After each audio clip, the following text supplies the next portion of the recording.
Ce soir, c'est la parashat Re'e. C'est pas marrant, comment on appelle cette parasha? Re'e, ouais. Re'e, comment ça commence la parasha de la semaine?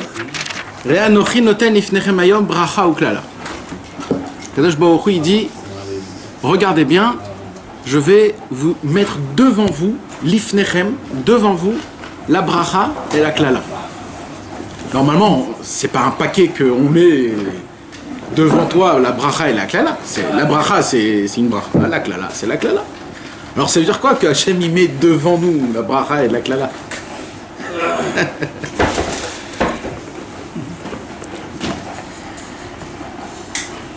Eh bien, c'est simple.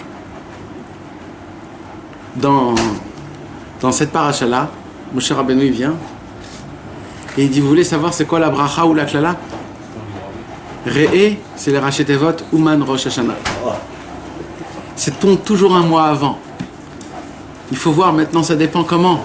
L'ifnechem, devant vous, je mets devant vous. Tout dépend de Uman Rosh Hashanah. Et par rapport à ça, la bracha et la klala, c'est comme ça qu'un homme il pourra, Bezrat Hashem, avancer. Mais bon, ça c'est une petite, comme on appelle, une petite cerise sur le gâteau.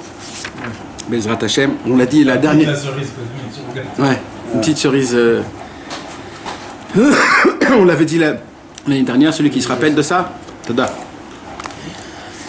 Maintenant, Bezrat Hashem, ce soir on va parler, je vais vous dire la vérité, on va parler ce soir de quelque chose que pour comprendre ça, il faut effacer tout ce qu'on a dans la tête et il faut prendre tout depuis le début.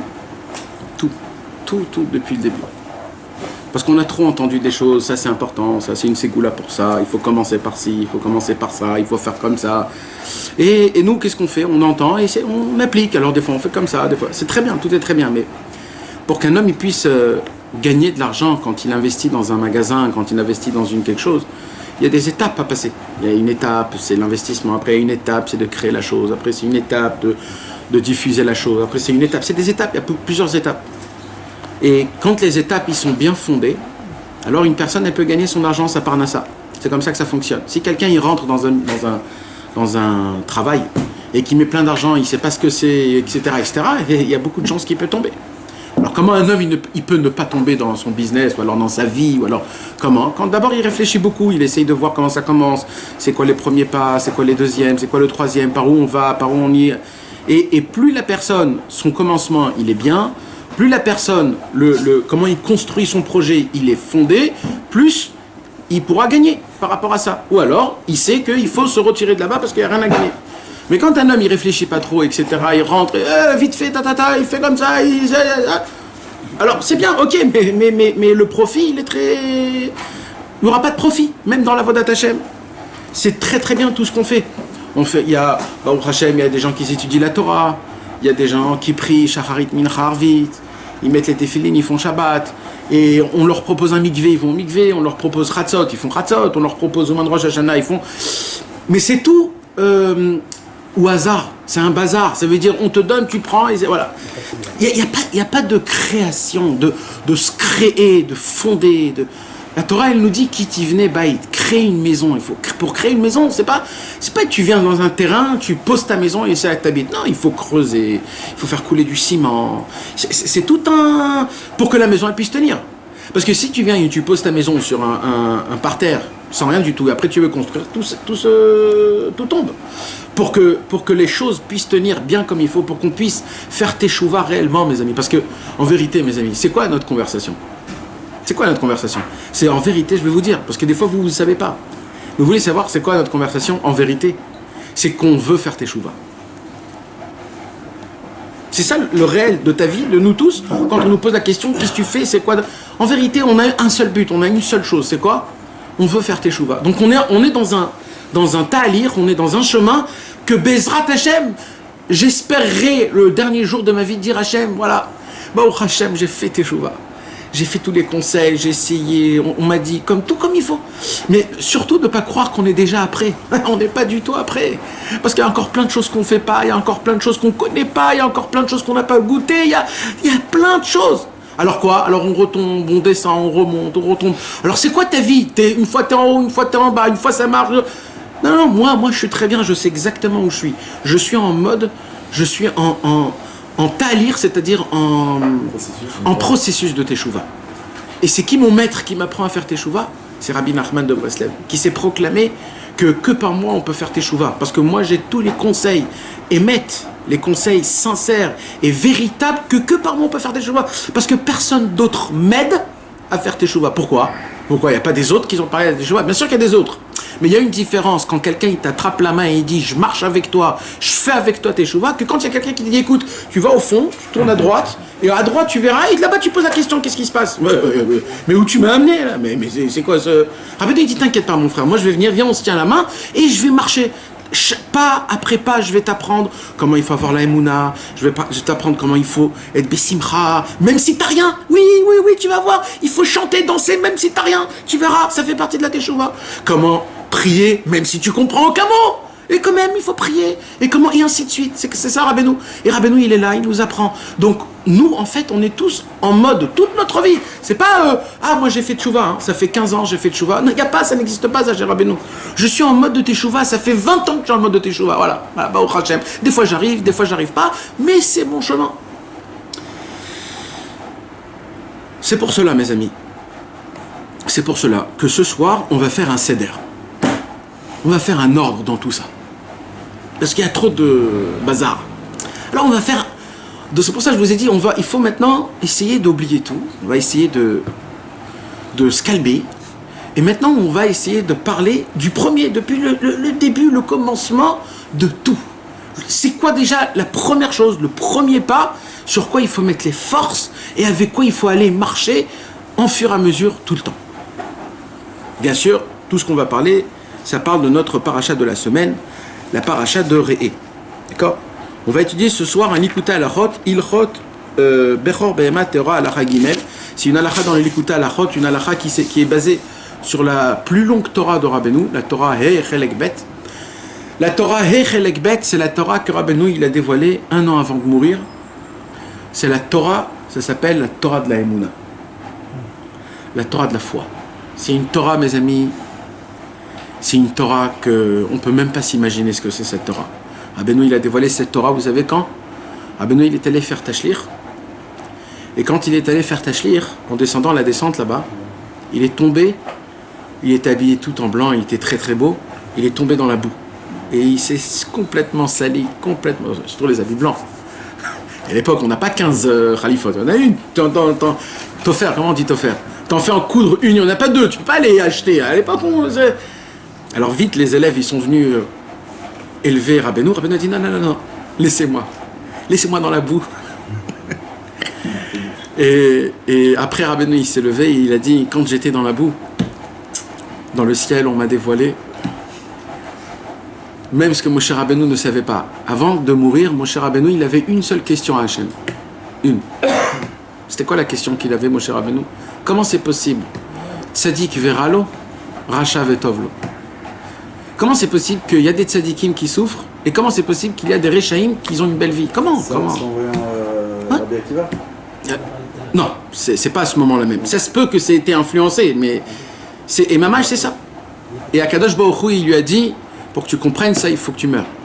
Parce que dans ce monde-ci, on ne peut pas comprendre ça. Et c'est comme ça que Moshe Rabbeinu, il est parti de ce monde. C'est des guigoulis, des trucs comme ça? Non, c'est des choses que tant que tu es dans ce monde-ci, ton cerveau, il n'est pas fait pour comprendre. Tu peux pas comprendre. Même si je t'explique, tu peux pas comprendre. Tu peux pas. Et bien, quand Moshe Rabbeinu, il est niftar, tout de suite, il a reçu cette compréhension. Et Rabbeinu, il a dit, quand il était tombé, il a fait une combine, Rabbeinu. Il a dit à Shamit Barach, est-ce qu'il y a déjà eu un tzaddik de ce niveau-là, comme ça, dans la boue, trempé dans la boue jusqu'à la gorge, comme moi? Il n'y a jamais eu. Alors, depuis toutes les profondeurs, je te demande ce secret-là. Et Akadosh Baruch Hu lui a donné ce secret, il a dévoilé la Torah et Chelek Bet. Et c'est sur ça, Bezrat Hashem, qu'on va parler, Bezrat Hashem, ce soir. On va comprendre ça? Non, on va pas comprendre ça, mais on va parler autour de ça. D'accord, Bezrat Hashem? Voilà, donc ça, comprenez pourquoi je vous raconte tout ça, parce qu'il faut que vous compreniez c'est quoi qu'on va parler. C'est pas juste une théorie, et c'est mamache. Ce soir, on va éclater la théorie, parce qu'on en a marre de la théorie. La théorie nous fatigue, je vais vous dire la vérité. La théorie, elle nous fatigue. C'est très difficile. La théorie, non, on va en parler, Dans notre paracha, Moshe Rabbeinu nous enseigne plusieurs mitzvot. Il y a plusieurs mitzvot qu'on apprend. Il y en a une dizaine. Beaucoup de mitzvot, le maaser, Pidyon. Il faut interdit de laisser l'avodah zara en Eretz Israël. C'est une mitzvah tassé deoraita. Que si tu vois une avodah zara en Eretz Israël, il faut la détruire. C'est une mitzvah tassé deoraita. Il y a plein d'églises en Israël. Et bien à l'époque, il y avait un grand tzaddik qui allait avec un marteau et qui cassait mamash. Il faisait un trou dans les murs.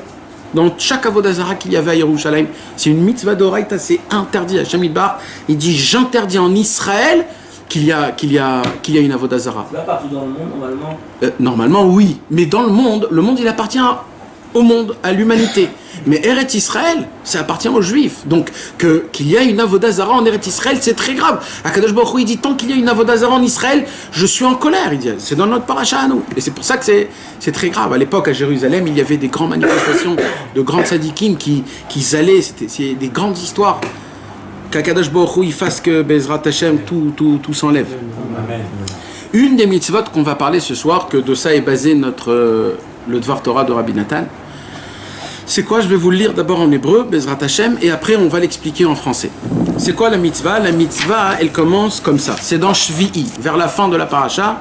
Il y a écrit Kol abechor asher ivaled biv karecha u vetzonecha azachar takdish ladonai elohecha lo ta'avod bibchor shorecha velo tagoz bechor tzonecha לפני אדוני אלוהיך תאכלנו שנה בשנה במקום אשר יבחר אדוני אתה וביתך.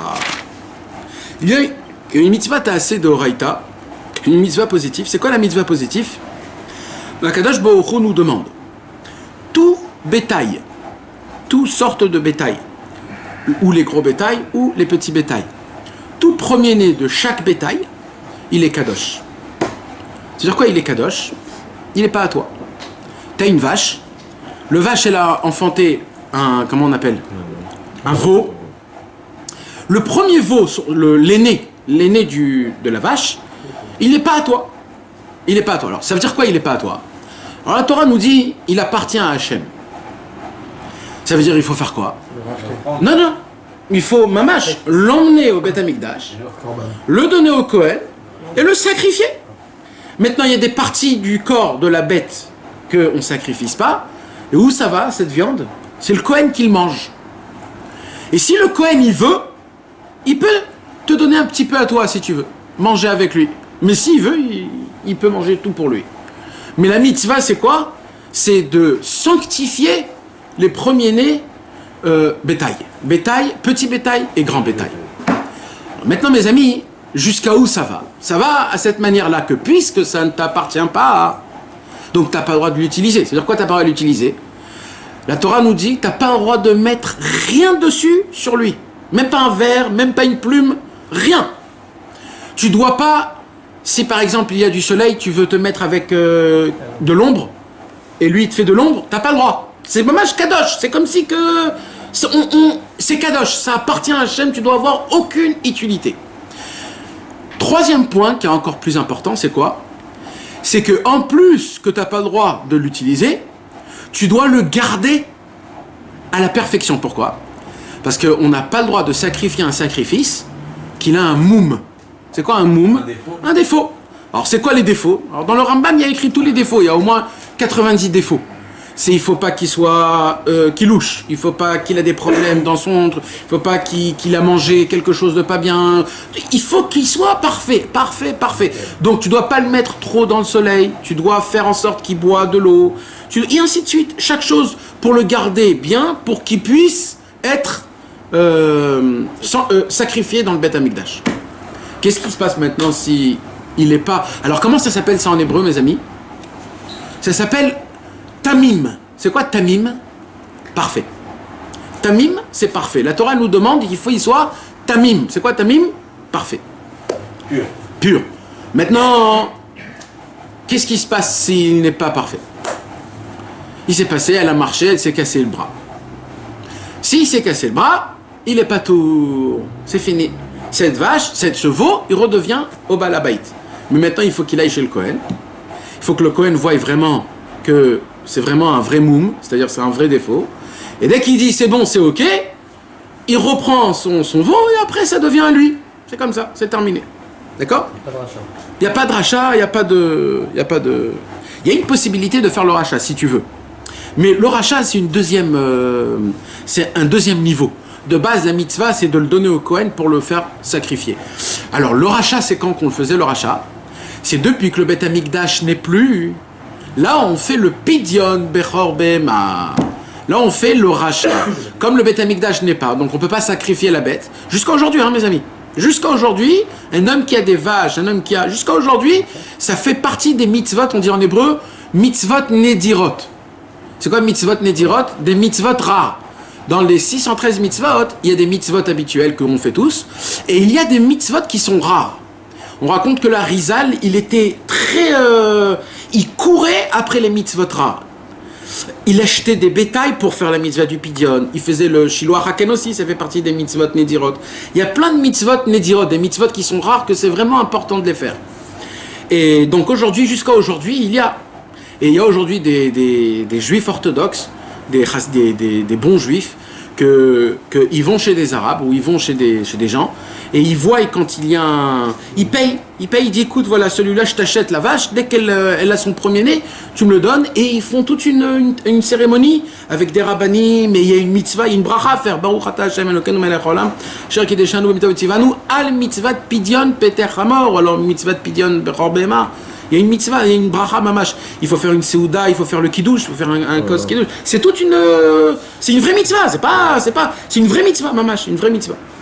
C'est juste pour que vous puissiez comprendre. Malheureusement, nous, comme on ne vit pas avec les bétails, alors on ne connaît pas cette mitzvah. Mais à l'époque, c'est hyper courant. On a compris la mitzvah, mes amis? Il a fait. Eh ben, Rabbi Nathan, il dit, avec une mitzvah comme ça, je voudrais bien savoir c'est quoi le secret qui se cache derrière. Parce qu'apparemment, il se cache quelque chose d'énorme. C'est quoi le inyan que le premier-né, il est... C'est quoi le premier-né? Rabbi Nathan, il dit, je pose une deuxième question. C'est quoi la deuxième question? On voit que le premier-né, même chez les êtres humains, il est kadosh. N'en ou pas? D'où on apprend ça? Le pidyon, non, mais le pidyon lui-même, le pidyon. Quand un premier-né il y a, tu dois faire un pidyon. Et qu'est-ce qu'il y a écrit dans le pidyon? Il y a écrit dans le pidyon comme ça. Le Kohen, il vient et il dit au papa, à la maman, tu veux ton fils parce qu'il est à moi? Et elle doit dire, bien sûr je veux. Si elle dit pas bien sûr je veux, ça appartient au Kohen. Quoi? Tu t'imagines ça? Mais c'est pas de la rigolade, parce que c'est du émet. Alors ça veut dire quoi? Ça voudrait dire que le premier-né de quelqu'un, il lui appartient pas. Comment on dit un truc pareil? C'est quand même quelque chose de spécial. Maintenant, vous savez où on voit encore le pidyon aussi de Bechor? Il y a aussi un autre pidyon Bechor, il y a aussi un autre un rachat de Bechor qui est kadosh. Même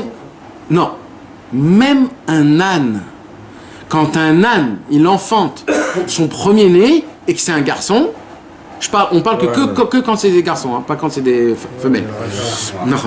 Alors le chamor, l'âne, quand il a un enfant et que c'est un mâle, et ben même lui on lui fait un pidyon, un chamor, un âne. Pourquoi que l'âne?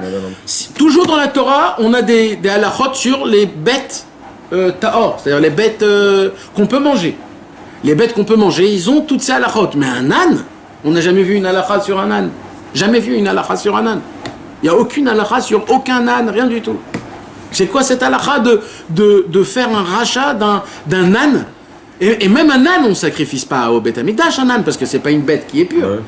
Alors c'est quoi ce pidyon? C'est quoi ce inyan que le premier-né d'un âne, lui aussi on doit lui faire le rachat? Et Birlal, la question, depuis le début, il dit Rabbi Nathan, qu'est-ce qu'il a de spécial le premier-né? Ok, je comprends. Le premier-né, c'est le premier-né, c'est le premier-né, c'est le Bechor, mais quand même, Ad Kedekar, ça veut dire autant. Maintenant, il dit Rabbi Nathan plus fort que ça. Et il dit, c'est pas que dans les bêtes. C'est où? Dans les fruits. Les premiers fruits de la saison, ils ne sont pas à toi. Comment ça s'appelle? Bikurim. C'est un du mot Bechor, Bikurim. Bechor, c'est les mêmes lettres. Bechor, c'est quoi? C'est les premiers fruits qu'un homme, il a un arbre, par exemple. Quand un homme, il a un arbre.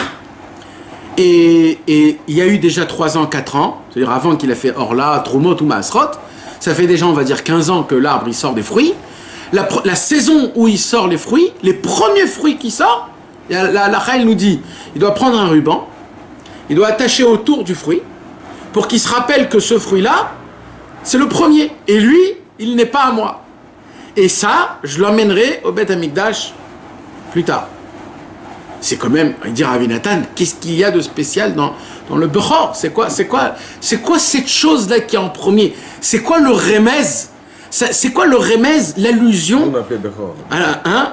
Nous aussi on est appelé Bechor. Le peuple juif est appelé le Bechor. Béni Bechori Israël. Akadosh Baruch Hu nous a appelé mon aîné. C'est quoi le inyan de l'aîné? Alors, Rabbi Nathan, il part dans un autre monde complètement. Et il dit maintenant mettez de côté toutes les questions et je vais vous expliquer quelque chose. Il dit Rabbi Nathan, et là mes amis, Bémet, il faut d'essayer d'être le plus neutre possible dans notre tête pour qu'il n'y a rien qui vient nous encombrer. Parce que ce que je vais vous dire, mes amis, ce n'est pas logique. Ce n'est pas logique. Parce que c'est justement quand c'est pas logique que c'est émet. Parce que ce monde-ci, il est que logique. Et la Emouna, c'est au-dessus de la logique. Alors écoutez bien ce que je vais vous dire. Il y a un midrash, Rabbi Nathan, il rapporte un midrash, où le midrash là-bas, il nous dit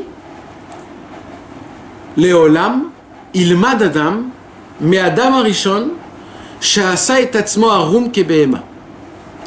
De qui on doit apprendre? Le midrash pose la question. C'est qui l'homme qu'on doit apprendre de lui? Peut-être un homme le plus sage au monde. Alors viens, on cherche sur Google, c'est qui l'homme le plus sage au monde, et de lui, je vais apprendre. Rabbi Nathan, le midrash, il dit, non. Alors de qui tu dois apprendre? Le midrash dit, tu veux savoir de qui tu dois apprendre? De celui qui est tellement vide dans sa tête, qui ressemble à une béhéma, qui ressemble à une bête. Et c'était qui cet homme-là?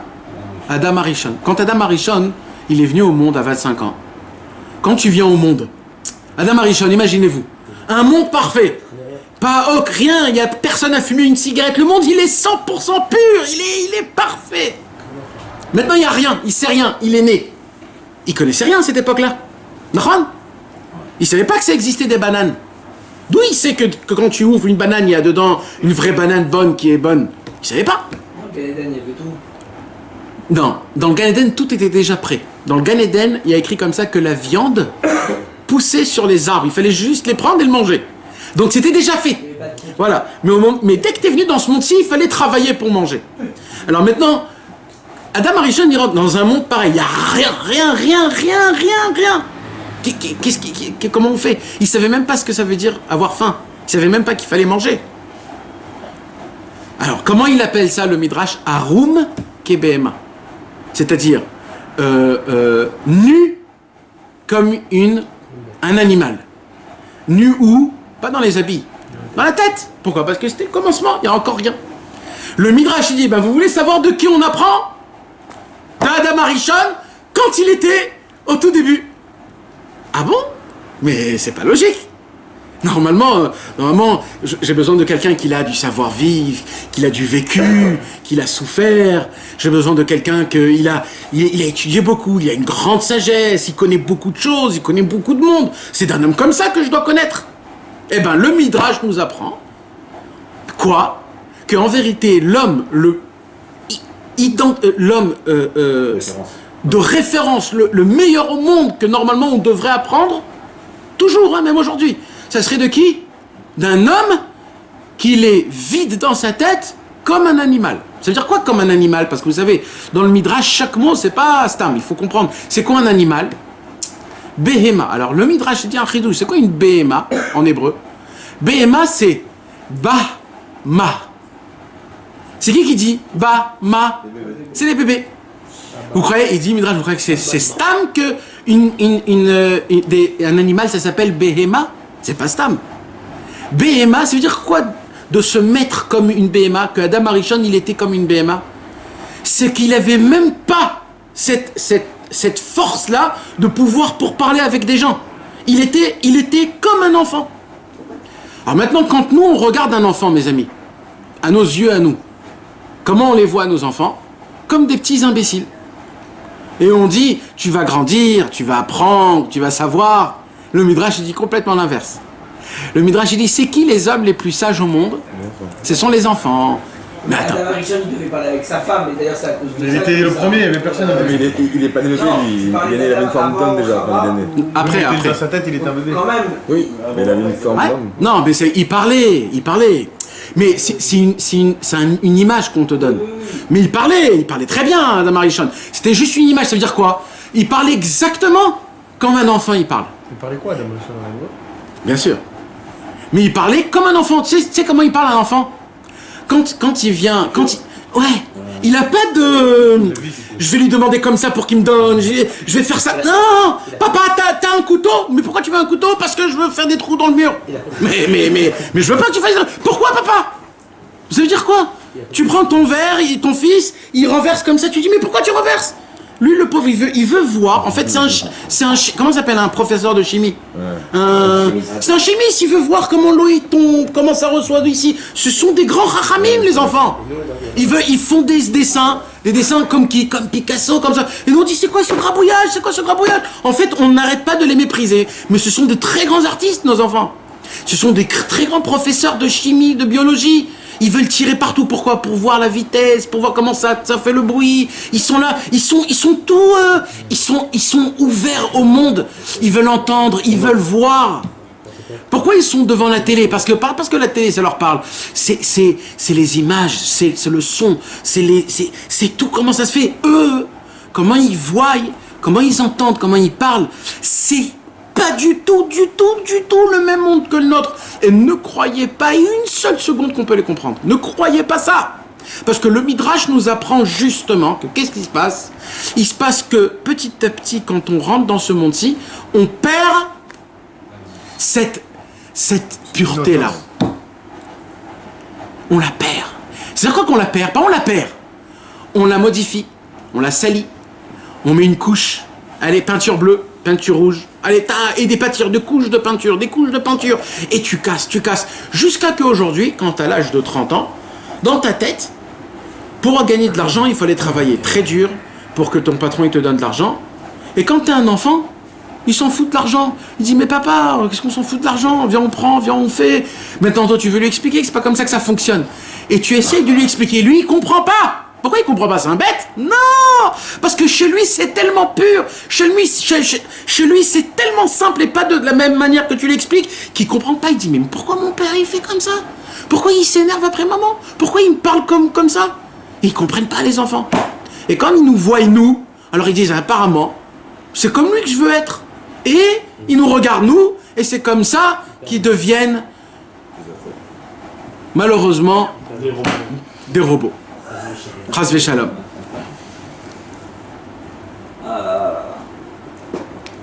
Vous êtes d'accord sur ce que je suis en train de dire ou il y a quelqu'un qui n'est pas d'accord? Parce que mes amis, là je vais aller un peu plus loin parce que ça ne s'arrête pas là. Parce que c'est quoi une BMA, mes amis? Venez, on prend maintenant un animal.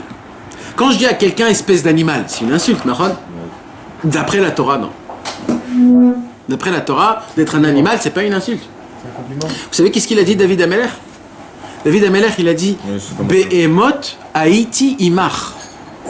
Quand il a prié à Hachem, il a dit à Hachem, Hachem, je t'en supplie, vois-moi comme un animal. Avec un animal, ça veut dire. Du même niveau qu'un animal. Comment David Amelech il dit une parole pareille? Le roi d'Israël, un être humain, un tzaddik, un kadosh, un animal, c'est pas bon. Non, c'est pas ça ce qu'il a voulu dire David Amelech, c'est pas ça. C'est quoi qu'il a voulu dire David Amelech? On va l'expliquer plus tard. Et ainsi de suite, il y a plein encore de tzaddikim, Avraham. On voit sur Avraham aussi qu'il a dit la même chose. Rabbeinu. Oui, non, mais mamache avec un yen de BMA, on voit dans la Bible, plusieurs fois, plusieurs reprises, comme quoi ils se mettent en... Tolat Yaakov, t'as dit. Hein? Tolat Yaakov. Tolat Yaakov. Noir. Noir, pourquoi? Bah, il a sauvé les animaux. Il Non, mais moi je parle mamache, un vrai lien, ça veut dire où vraiment il s'admet se compare. Il se compare. Ah, les 12 tribus. On va rire. Les 12 tribus se sont comparés Il a un logo d'animal. Mais vous avez pas honte? Des animaux? Les 12 tribus? C'est parce qu'on a chacun notre spécialité. Mais soyez des êtres humains. Non, il y a quelque chose de spécial dans l'animal. Quoi? Les noms aussi. Hein? Les noms? Arié, Zeev, Dov. Dov! Isaac! Nahon! C'est un chidouche, parce que peut-être on peut se poser la question d'où sont venus les noms d'animal? Depuis quand on met des noms d'animal? D'où c'est venu? Ben, maintenant on comprend. Alors c'est quoi, ben mec, c'est quoi la notion d'un animal? Eh ben écoutez bien, c'est quoi la notion d'un animal? Vous vous rappelez, il y a quelques semaines, on a lu une histoire avec Balak. Que Balak, il était sur son... Bilam, pardon. Il était sur son âne. Et je vous rappelle que Bilam, c'était quoi? Vous vous rappelez, c'était quoi? Un magicien, mais c'était quoi aussi? Comme Moshe Rabbeinu. Exactement, c'est-à-dire, c'était un prophète. Un prophète. La Torah, elle dit que c'était un prophète. C'est quoi un prophète? C'est quelqu'un qui voit, qui entend des choses et tout. C'est pas un petit. Il était du même niveau que Moshe Rabbeinu, mais dans l'autre côté. Donc Bilam, c'était quand même un grand, Nahon. Alors moi, je vous pose une question. C'est quoi la question? Bilam, le plus grand prophète des autres peuples, il s'assoit sur un âne, l'âne il marche, et à 3 reprises il lui frotte le pied. Il vient, Bilam, il le frappe son âne, et d'un coup, l'âne parle. Et l'âne, qu'est-ce qu'il lui dit à Bilam? Il lui dit, t'as pas honte de me frapper? Pourquoi moi je t'ai fait, moi, des galères? Rien que maintenant, et tu te poses pas la question pourquoi je t'ai fait ça? T'as pas compris que j'ai vu un ange avec une épée. C'est pour ça que j'ai eu très peur. Comme ça, l'âne, il dit à Bilam. Mais une très grande question. Bilam, le plus grand prophète, il n'a pas vu l'ange. Et c'est qui voit l'ange? L'âne! L'âne, il voit l'ange et Bilam, il voit pas l'ange! C'est un âne spécial aussi. Non! L'âne, c'était un âne! C'était un âne! Sur lui, on dit rien. L'âne de Shrek. On dit rien sur cet âne. Par contre, sur Bilam, on dit que c'était un prophète. Bilam, il voit pas l'ange. Et l'âne, il voit l'ange. Vous savez ce qu'il y a écrit, mes amis? Il y a écrit que les animaux, comme ça il dit le Harizal, hein, tous les animaux voient des choses spirituelles comme des démons, des anges. Ils entendent des voix. D'où on sait ça? Plein de fois, Shlomo Ameler, le Baal Shem Tov, beaucoup de tzadikim, ils rentraient, ils disent, ah, j'ai entendu les oiseaux qu'ils ont dit que l'année dernière, l'année d'après, il va se passer, qu'il y aura une bonne voix, comment ça s'appelle, une bonne, comment? Récolte, il y aura une bonne récolte. D'où ils savent les oiseaux? Parce que les oiseaux, ils entendent dans le ciel ce qu'ils disent. Comment les animaux, ils voient ça? Vous savez, des fois, vous voyez un chien qui vient, il court après vous, il aboie. Qu'est-ce qu'il dit le Harizal? Pourquoi c'est ça? Parce qu'on fait des avérotes, et quand on fait des avérotes, c'est écrit dans le front. C'est écrit dans le front. Quand le chien, il voit, il a une sorte d'avéra qui peut voir le chien sur le front. C'est quoi? C'est la débauche. Il peut le voir dans le front. Quand il voit ça, alors le chien, qu'est-ce qu'il se dit? Ah, lui, il me ressemble. Alors je vais essayer de m'amuser avec lui. Et c'est pour ça il aboie, il nous mord. Pourquoi? Parce que quelqu'un qui tombe dans la débauche, il ressemble à un chien. Un chien, qu'est-ce qu'il fait toute la journée? Il renifle le truc de son copain. C'est un peu ce qu'un homme, il est chaud, il fait tout le temps. Et c'est ça le problème. Donc on voit que les animaux, ils ont une capacité, pas parce qu'ils sont meilleurs que les êtres humains, mes amis. Ils sont pas meilleurs que les êtres humains. C'est l'être humain, le patron. Mais l'animal, c'est quoi c'est ça ce que je veux arriver à là. C'est quoi l'animal? C'est quoi sa qualité que grâce à ça, il peut capter des choses qu'un être humain ne peut pas capter? C'est quoi? Pur. Non. Il Il y a des bêtes pures, il y a des bêtes pas pures. Il n'a pas de réflexion. Alors, écoutez bien. Écoutez bien. Est-ce que vous avez déjà vu un animal angoissé qui n'a pas de quoi manger demain? Toi, tu rigoles. Ça veut dire c'est impossible un truc pareil. Comment c'est possible? Pourquoi pas? Pourquoi il s'angoisse pas? Il est comme un enfant. Mais Il a qu'un instinct de survie. Ils s'angoissent les animaux. Pas pour manger. Non. Des fois, il y a des trucs qu'ils n'ont pas mangé. Il faut... Ça existe des fois. Ça, c'est les goïms qui vont te dire. Les lions, tu vois, des fois. Les lions, ils sont énervés quand ils mangent pas. Ouais. Ils sont énervés, mais pas ils se tracassent. Comment je vais faire? C'est quoi que je vais manger? Qu'est-ce que je vais manger ce soir? Un rat ou alors un chien? C'est pas ça qu'il va se dire. D'accord? Maintenant, il va pas se dire aujourd'hui, je suis pas bien parce que j'ai bouffé un rat. Il a bouffé le rat, il est content, il avance, il va continuer. La rat ou pas? Maintenant, donc, d'où vient cette... comment ça s'appelle? Comment on peut appeler ça? Cette particularité. D'où elle vient? D'où ça vient? Parce que c'est normal quand un homme il n'a pas de quoi. C'est normal de se dire qu'est-ce qui va se passer demain? Comment je vais faire après-demain? C'est normal, c'est hyper normal. Donc c'est quoi qui fait qu'un animal il n'a pas cet instinct-là? Il n'a pas de matérialité. Il est déconnecté. Non, la matérialité c'est l'animal. C'est contagieux, il est vide. Il n'y a pas de souci. Un bébé. Comme, écoutez bien comment c'est profond. Comme les animaux, c'est quoi qui différencie les animaux d'un homme? C'est la parole. Comme ils n'ont pas la communication, je parle langage, entre eux, donc un ne peut pas contaminer l'autre. Donc quand ils naissent, ils restent identiques à leur naissance. Ils ne changent pas. Comme il est né, il mourra. Ça veut dire, il a un cerveau, on va dire, pour rigoler, hein, il a un cerveau de 15%, il va mourir avec 15% de cerveau, pas plus. Hein? Entre eux, oui. Mais c'est pas des échanges de sagesse, de dire, t'as vu là-bas, il y a un truc à manger, ou alors... Non, c'est juste... c'est vraiment très très très fin, c'est des bêtises, c'est toute petite chose. Tu comprends? C'est vraiment très très petit. Mais c'est pas, il y a une combine, va au fond, tu verras, c'est un truc, tu le fais comme ça, il va te dire ok, c'est pas ça. C'est vrai. Ouais, c'est comme des petits signes qu'on se fait entre nous deux, c'est comme ça, il n'y a rien d'autre. Donc, qu'est-ce qui se passe? Qu'est-ce qui se passe? De la même façon qu'il est né pur, c'est-à-dire quoi pur? Ça veut dire neutre, à sa place, comme Dieu l'a créé, alors il est resté comme ça. Et quand Dieu il t'a créé, tu ressembles à quoi?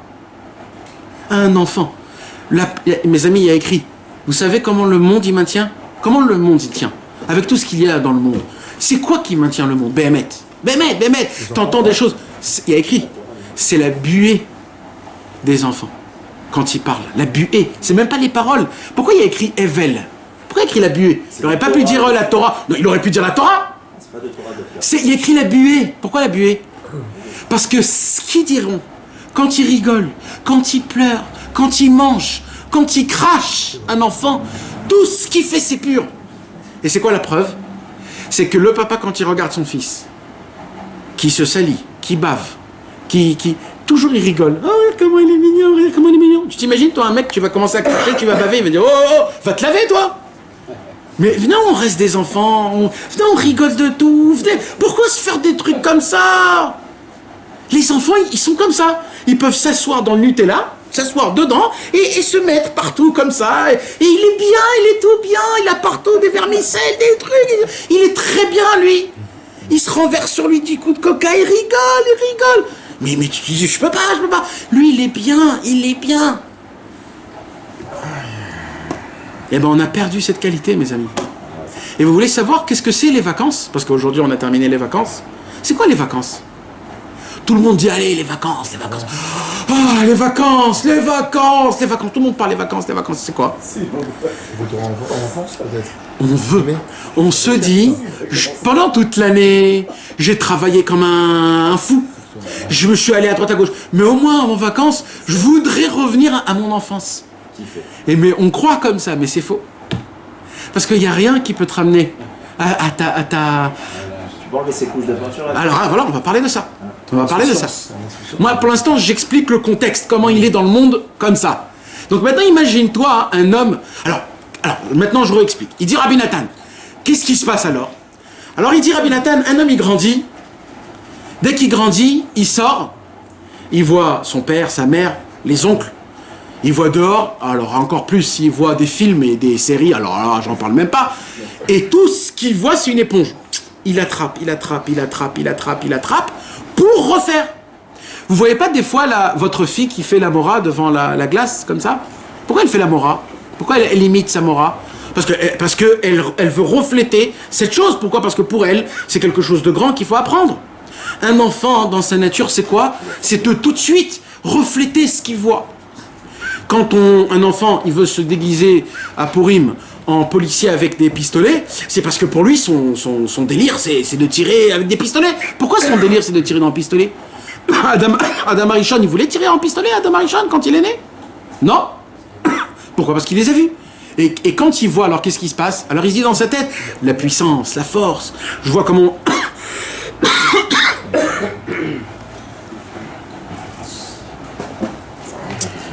la puissance, comment il est fort, etc. Alors maintenant, qu'est-ce qui se passe? Alors écoutez mes amis. Ouais, ça fait un petit moment. C'est pareil, c'est pareil. Alors, plus un homme il grandit. Maintenant, ça c'est quand t'es un petit. Mais quand tu grandis, t'as 15-16 ans. Alors c'est quoi le langage que tout le monde parle? Faire de l'argent, avoir des filles, etc. Pourquoi? Parce que grâce à ça, tu sens que tu vas vivre. Si tu as de l'argent, si tu as des filles, etc. Quand tu grandis encore plus, tu te maries. Alors tu es déjà un père de famille. Donc t'as peur. Pourquoi t'as peur? T'as peur parce que tu sais pas si tu vas manger demain. T'as peur parce que tu sais pas si tu vas avoir une maison. Mais normalement, mes amis, même la maison, mes amis, c'est dur ce que je vais vous dire, hein, mais si vous réfléchissez, vous allez voir que c'est émettre. Même la maison, quelque part, c'est en plus. C'est une barrière qu'on s'est mis. Adam Arishon, il n'avait pas de maison. Alors comment il faisait? Il trouvait, il avait trouvé comment dormir. Vous savez comment c'est spécial de dormir dehors? Avec les étoiles comme ça? Le testament de Moshe Rabbeinu. Abraham Avinu, il avait des tentes. Le testament de Moshe Rabbeinu, il a dit que Exactement. Alors nous, quand on parle de ça, on se dit mais il est fou là ce soir. Je crois qu'il est devenu fou. Parce qu'aujourd'hui ça fait 5000 ans qu'on dort dans des maisons. Donc maintenant je te dis écoute, il faut dormir dehors. Mais essayez de réfléchir un tout petit peu, essayez de rentrer. C'est pas aussi. Il y a même des vacances où on fait des campings où c'est ça le kiff. Donc si c'est un kiff le camping, donc il y a bien une base, ça vient de quelque part. Donc c'est pas Stam, je vous dis pas Stam. Donc on s'est créé des barrières et des barrières et des barrières jusqu'à qu'on est encombré. Et notre vie aujourd'hui, vous savez, c'est quoi? C'est ma maison, le travail, ma maison, le travail. Et le pire de tout ça, c'est quand on t'enlève un des deux, tu cries. Mais apparemment, on t'a enlevé une couche. Sois content. Un bébé, il se pose la question, qu'est-ce que je vais manger dans 2 heures ce soir? Non, lui, il vit tout de suite. Maman, qu'est-ce qu'il y a à manger? Tout de suite. Il dit pas, qu'est-ce qu'on va manger ce soir, maman? Jamais. Il dit tout de suite, maman, j'ai faim. Tu lui donnes maintenant. Un bébé, dès qu'il a envie de boire son lait, qu'est-ce qu'il fait? Il pleure. C'est quoi il pleure? C'est ça, c'est comme ça il réclame. Il demande. Nous, quand on a besoin de quelque chose, on commence à faire des comptes. D'abord dans notre tête, ça passe par des comptes. Bon, j'ai besoin de ça. Qu'est-ce qu'il faut que je fasse pour ça? Pour ça, il faut que j'aille ici, il faut que je lui demande, il faut que je fasse comme ça, et là, si ici il me donne pas, il faut que je fasse. Comme ça prend 1/1000 de seconde, mais on le fait tous. Hein. Et ça, c'est pas chez nous à la maison. Ça, c'est quand tu as envie de demander quelque chose à ta femme et tu sais qu'elle va te dire non. Alors là, dans ta tête, ça travaille non-stop. Même quand tu dors sans le savoir, ça travaille. Et là, tu viens et tu sors ton truc. Et en 2 mots, elle te casse. Et là, tu te dis, oh, elle m'a eu encore une fois, il faut que je le refasse encore. Et tu te refais, et ainsi de suite. Et après, dans le travail, il y a le patron. Comment je vais lui demander ça et ça et ça? Et tu commences à faire. Mais vous croyez? Mais c'est quand que ça a marché pour qu'aujourd'hui on le fasse? Si ça marche, je comprends. Mais c'est quand que ça a marché pour qu'aujourd'hui on le fasse? C'est quand? Le problème, c'est que ça n'a jamais marché et on le fait quand même. Et ça fait des millénaires. Pour l'argent, pour l'amour, parce que l'amour aujourd'hui, alors aujourd'hui les gens qui disent on sort avec à droite à gauche, les meufs, etc., ah ouais, il faut que je la connaisse avant, mais qu'est-ce que tu connais? Mais même toi, tu te connais pas. De quoi tu me parles? Tu vas vivre avec elle, qu'est-ce que tu es en train de gâcher ta vie? Et pareil, mes amis, maintenant, vous savez c'est quoi le plus pire? Jusqu'à maintenant, je parle pas de nous, hein. Et là, maintenant, je vais commencer à parler. Le plus pire, c'est quoi? C'est le jour où je commence à faire teshuva et je rentre avec tout ça dans la Torah. Ah là là là là! Oh là là là là! Bon, comment je vais demander à Hachem pour qu'il puisse me faire comme ça sans que je... Alors je vais lui demander, et voilà, et tu rentres. Et comment je vais faire pour que j'ai de la parnassa sans souffrir très facile et tu rentres dans les comptes et tu te fais des choses. Mais Rabbeinu, il a dit comme ça, et lui, il a dit comme ça. Peut-être ça voudrait dire comme ça. Et tu compliques, et tu compliques, et tu compliques. C'est pour ça, mes amis, je vous ai dit ce soir, il faut tout vider ce soir. Parce que sinon, tout ce que je vais dire, on va refaire les trucs. Donc il faut laisser tout passer, laisser. Il faut être neutre dans la tête. Il faut essayer le maximum d'être le plus simple.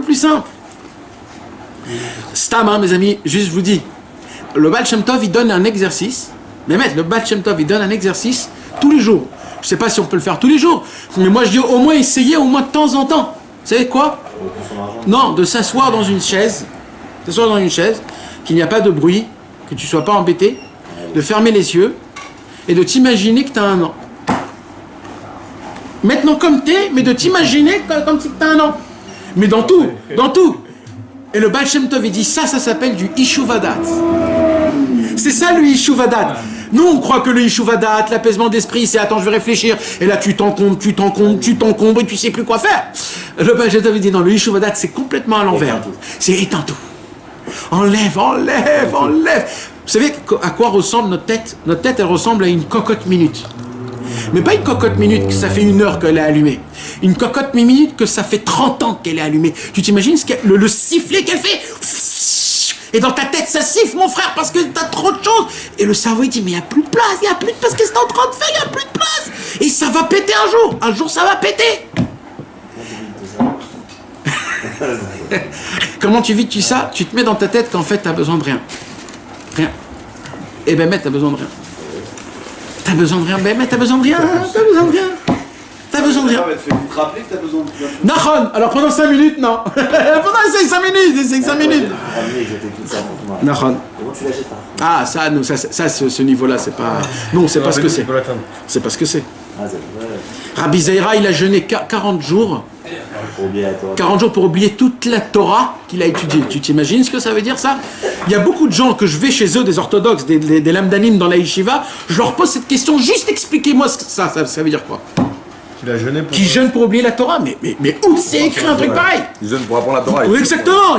Le Rashi, il a jeûné 613 jeunes pour écrire le Pirouche Rashi. Pourquoi lui, il a fait ça pour un bon... Parce qu'il voulait pas la Torah de Chutz La'aretz, il voulait la Torah de Israël. Il voulait pas, comme Rabbi Nathan. Rabbi Nathan, il s'est annulé à Rabbeinu.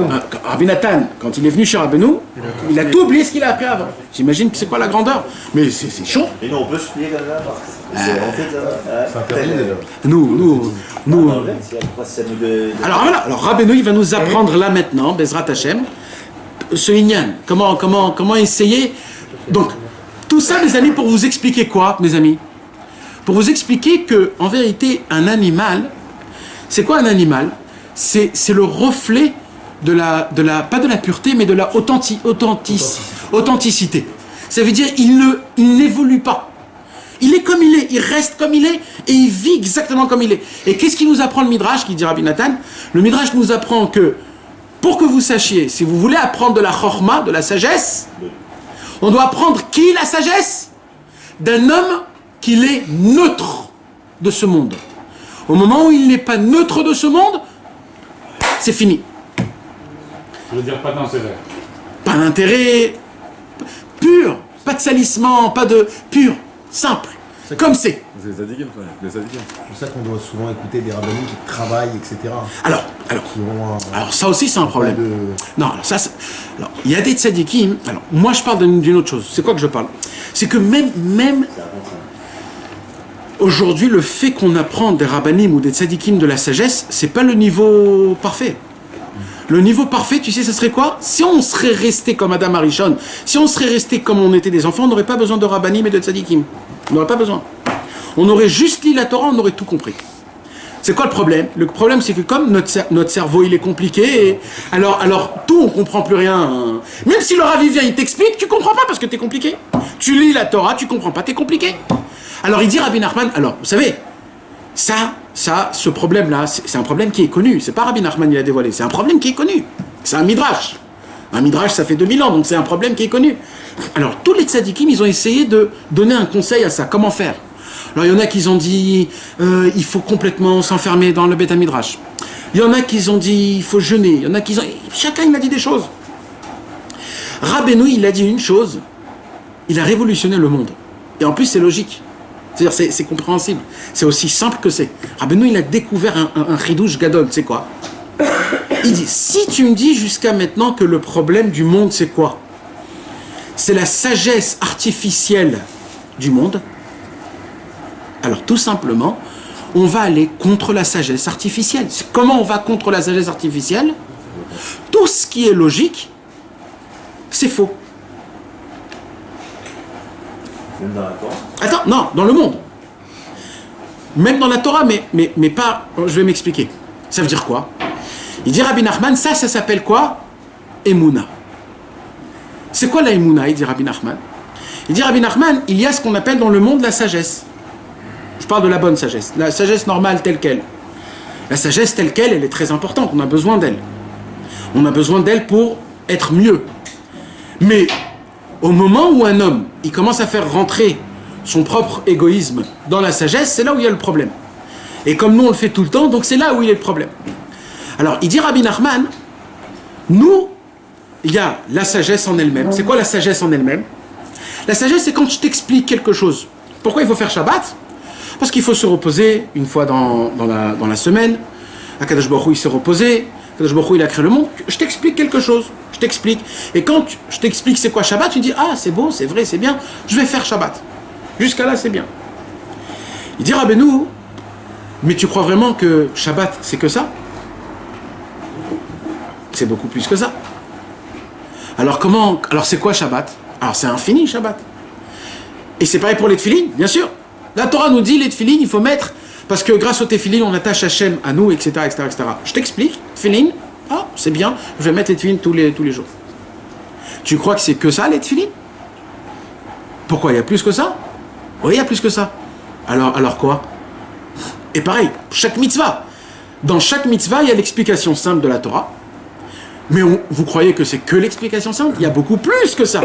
Alors, comment je sais qu'il y a beaucoup plus que ça? Là, ça s'appelle la Emouna. C'est quoi la Emouna? La Emouna, elle commence où? Là où la logique s'arrête. Ça veut dire quoi? Je suis dans ce monde. Dans ce monde, il y a des règles. Il faut travailler pour gagner de l'argent.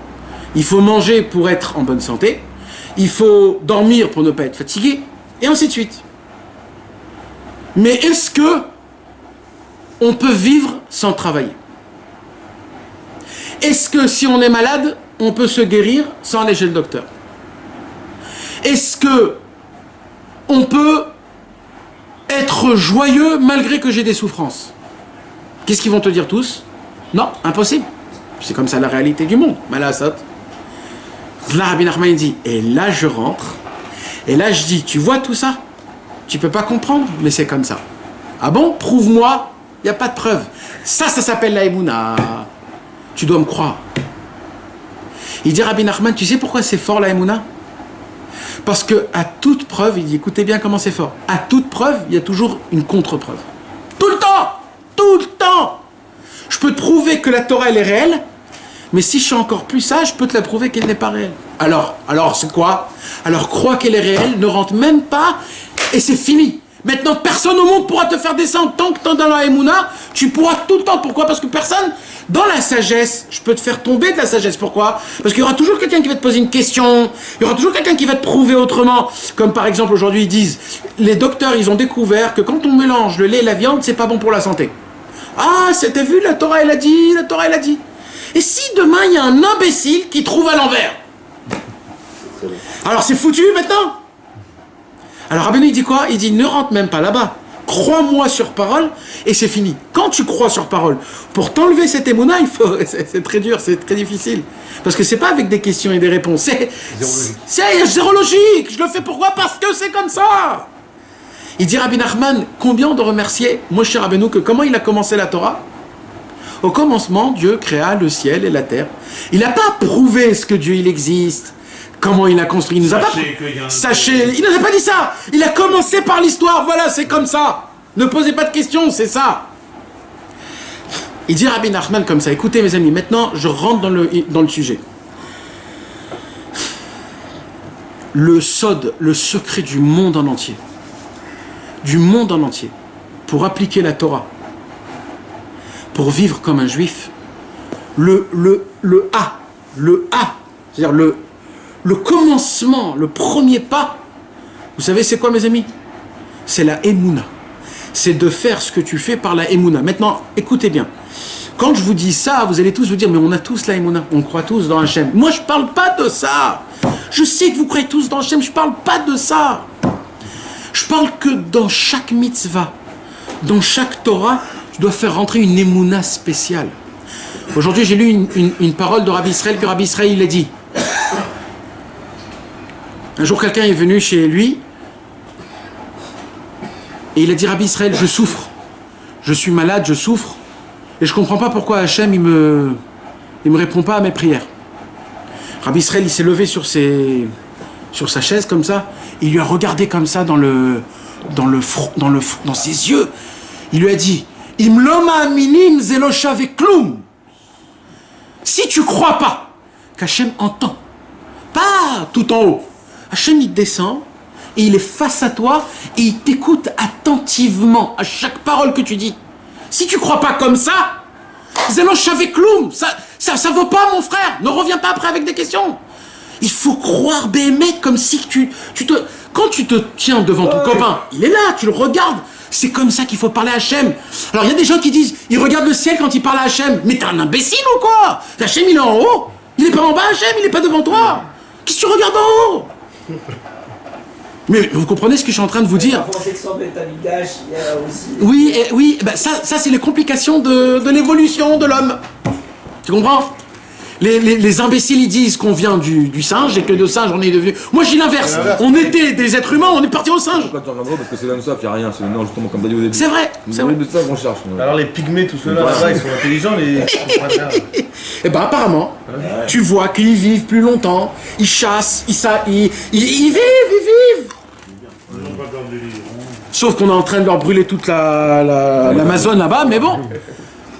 Alors maintenant écoutez mes amis, parce que ça il faut vraiment il faut donner beaucoup de dogmaot pour comprendre c'est quoi la Emouna. Vous savez pourquoi je vous parle de tout ça mes amis? Je vais vous dire pourquoi je parle de tout ça. Je ne l'ai pas appris au hasard, hein. Je l'ai choisi ce Likuta à la Rote. Parce que je me suis dit que ce soir il faut que je parle sur un sujet très, très clair. Et je vais vous dire quelque chose mes amis. Ces derniers temps, j'étais malade malheureusement et je suis encore. Et c'est très très très difficile. Et c'est compliqué. C'est compliqué quand un homme il est malade, quand il souffre. Alors qu'est-ce qui se passe quand un homme il souffre? Maintenant, ça peut être dans plein de problèmes. Des fois c'est dans la santé, des fois c'est dans des problèmes d'argent, des fois c'est des problèmes dans le travail, des fois c'est des problèmes dans la famille. Quand il y a un problème qui tombe sur toi, t'es un vrai. Je ne parle pas d'un faux problème. Moi je parle d'un vrai problème. Un vrai problème. Quand il y a un vrai problème qui tombe sur ta tête, alors là, mon frère, moi, je parle encore de quelqu'un qui est religieux, qui a la Torah, qui a la Emouna. Je parle de quelqu'un qui est bien. Hein. Même un homme comme ça, on le brise totalement. On le casse. Il n'a plus rien. Il ne sent plus rien. Il dit, mais où ils sont? Rabbeinu, Hachem, où ils sont tous? Où ils sont tous les parleurs, tous, où ils sont maintenant? J'ai besoin d'eux. Où ils sont? Et t'as beau tout faire et tu vois rien. Vous savez comment c'est dur ça? Tout ce que tu apprends, tout ce que tu enseignes, tout ce qu'on t'a dit, tout, quand tu as besoin d'eux, ils sont pas là. Mais alors quoi? On ment? Il y a des conseils, j'applique, ça fonctionne pas. Comment ça se passe? Ça mes amis, c'est très difficile. Mais vous savez pourquoi c'est difficile? C'est un chidouche de Rabbi Nathan qui est bombe atomique. Il dit Rabbi Nathan dans Ilchot Pidyon Bechor, dans cette halakha-là. Il dit Rabbi Nathan, Emouna bli da'at, la Emouna sans le da'at, quand tu reçois un croche-patte, tu te casses la gueule, mon frère. En malasot, la Emouna tout seul, ça ne peut pas fonctionner. D'avoir la Emouna, ça peut pas. Il faut avoir de la Emouna avec du da'at. C'est quoi le da'at, mes amis? La connaissance. De la connaissance, mais pas la connaissance. La conscience. C'est une connaissance, c'est quoi le da'at? C'est de revenir quand tu étais à l'origine. À l'origine. Le da'at, c'est l'authenticité, le pur. Le da'at, quand on dit un homme, tu sais, comment la Torah elle différencie un fou d'un normal? Un date, bardat on appelle. C'est quoi un bardat? Un vrai fou, c'est qui un vrai fou? Quelqu'un qui court après les tavot, ça c'est un vrai fou. Ben mec, c'est ça un vrai fou. Un homme qui a du date, il a de la conscience divine, il court pas après, ça lui parle même pas. Pourquoi? Pas parce qu'il est plus pur que toi, pas parce qu'il est plus tzaddik que toi. Il a de la conscience, il comprend. Tu comprends?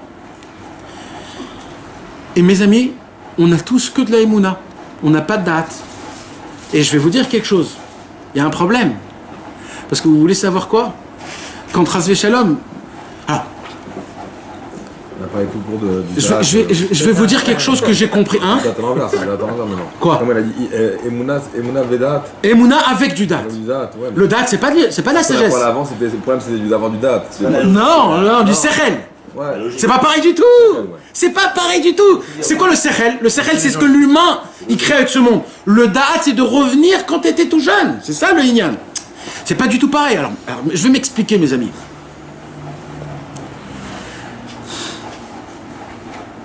Vous savez, ce monde-ci, personne vous a raconté la vérité sur ce monde. Personne. Personne. Et même si on vous l'a raconté, les gens qui vous l'ont raconté, ils l'ont pas raconté de manière que ça soit... C'est comme quand tu signes un contrat et il y a des toutes petites lignes que tu sais pas lire. C'est les plus graves, ceux-là. Et ben c'est comme ça. Quand on nous l'a dit ça, c'était comme ça. Quoi? Que ce monde-ci, on n'est pas venu pour kiffer. Ce monde-ci, mes amis, c'est un monde qu'il a été créé. Le monde, hein, je parle pas de Dieu, je parle le monde, comment il est fait. Le monde, tu viens ici pour supporter. Je vais pas dire le mot souffrir, parce que le mot souffrir, il fait peur, mais comment on pourrait dire un mot qui est un peu moins... C'est pas... C'est peiner. Un monde peiné. Pourquoi il dit? Rabbeinu dit pourquoi? Il dit déjà, pour que tu puisses vivre, il faut travailler. Le mot travail, aujourd'hui c'est devenu un kiff parce qu'on est tellement naze dans le cerveau que aujourd'hui si t'as pas un travail t'es déprimé. C'est complètement illogique, c'est un truc de fou. Ça fait partie des problèmes qu'on a. Le mec il est content qu'il va au travail, mais tu t'imagines dans quelle galère t'es. Mais c'est très grave mon frère, t'es un esclave. Et il y en a qui voyagent en route l'arrête, il y en a qui voyagent très loin, il y en a qui sont jour et nuit. Et il est content, il est super content. Mais ça fait partie des... Ce monde-ci, tout ce que tu as besoin de faire, il faut travailler très dur pour ça. Pour éduquer des enfants, il faut travailler très dur. Pour se marier, il faut travailler très dur. Pour vivre une vie avec des enfants, c'est un travail qui est très dur. Pour avoir un minimum dans ce monde, une maison, une voiture, il faut avoir... C'est pas facile. Maintenant, pour obtenir des kiffs, ça veut dire des plaisirs, parce que toi tu crois que les plaisirs ils vont te donner, ils vont te faire bien, mais il te fait bien qu'au moment où tu fais la chose, elle te donne du plaisir, mais tout de suite après que c'est terminé, il n'y a pas. Donc tu es obligé encore, et dans ta tête tu penses qu'au plaisir, donc pour l'instant tu vas travailler pour le plaisir, donc travail, plaisir, tu rentres dans des situations très graves. Non mais, excuse-moi, je dis voilà, tu travailles, sans parler de l'exagération, d'être fou de son travail. Quand tu arrives au travail, Bessimcha, tu gagnes ta vie, et prendre une semaine de vacances avec ta femme et les enfants, et décompresser, ça, c'est un inyan là-bas de relâcher cette pression de sortir finalement. Il y a un inyan que tu sois en vacances tout le temps. C'est pas ça travailler, non? Mais pas travailler. C'est pas une mitzvah travailler? Une mitzvah? Comment ils font pas? Mitzvah, je sais pas si c'est une... Ça fait pas partie des 613 mitzvahs de travailler. D'accord, mais enfin c'est pas... Non, je dis pas que c'est assaut de travailler. Je dis que c'est juste un esclavage de travailler. Moi, je dis, j'ai une authenticité. Quoi, c'est faux ce que je dis? C'est faux? Ah, c'est un travail, c'est une sorte d'esclavage quand même. Donc en fait, nous, on est tellement habitués dans ça que c'est devenu une partie. Et en tout cas, mes amis, entre guillemets, c'est ce qui a écrit que quand ils étaient les béné Israël en Égypte et que Moshe Rabbeinu il leur a dit allez, on sort. Les Juifs ils ont dit mais on sort où?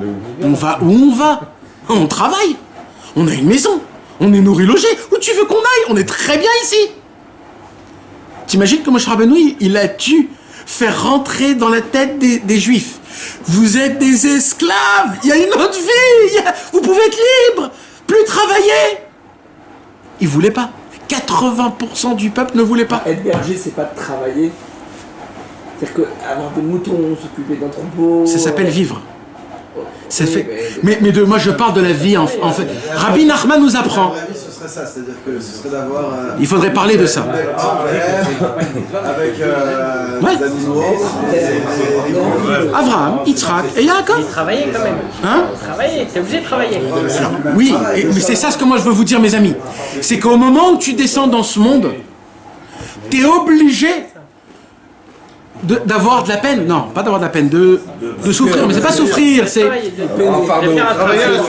un fardeau, voilà, un fardeau. Et ça, mes amis, Rabbi Nachman, il a dit, c'est pour ça qu'il n'y en a pas beaucoup qui aiment Rabbi Nachman. Pourquoi? Parce que lui, il est franc.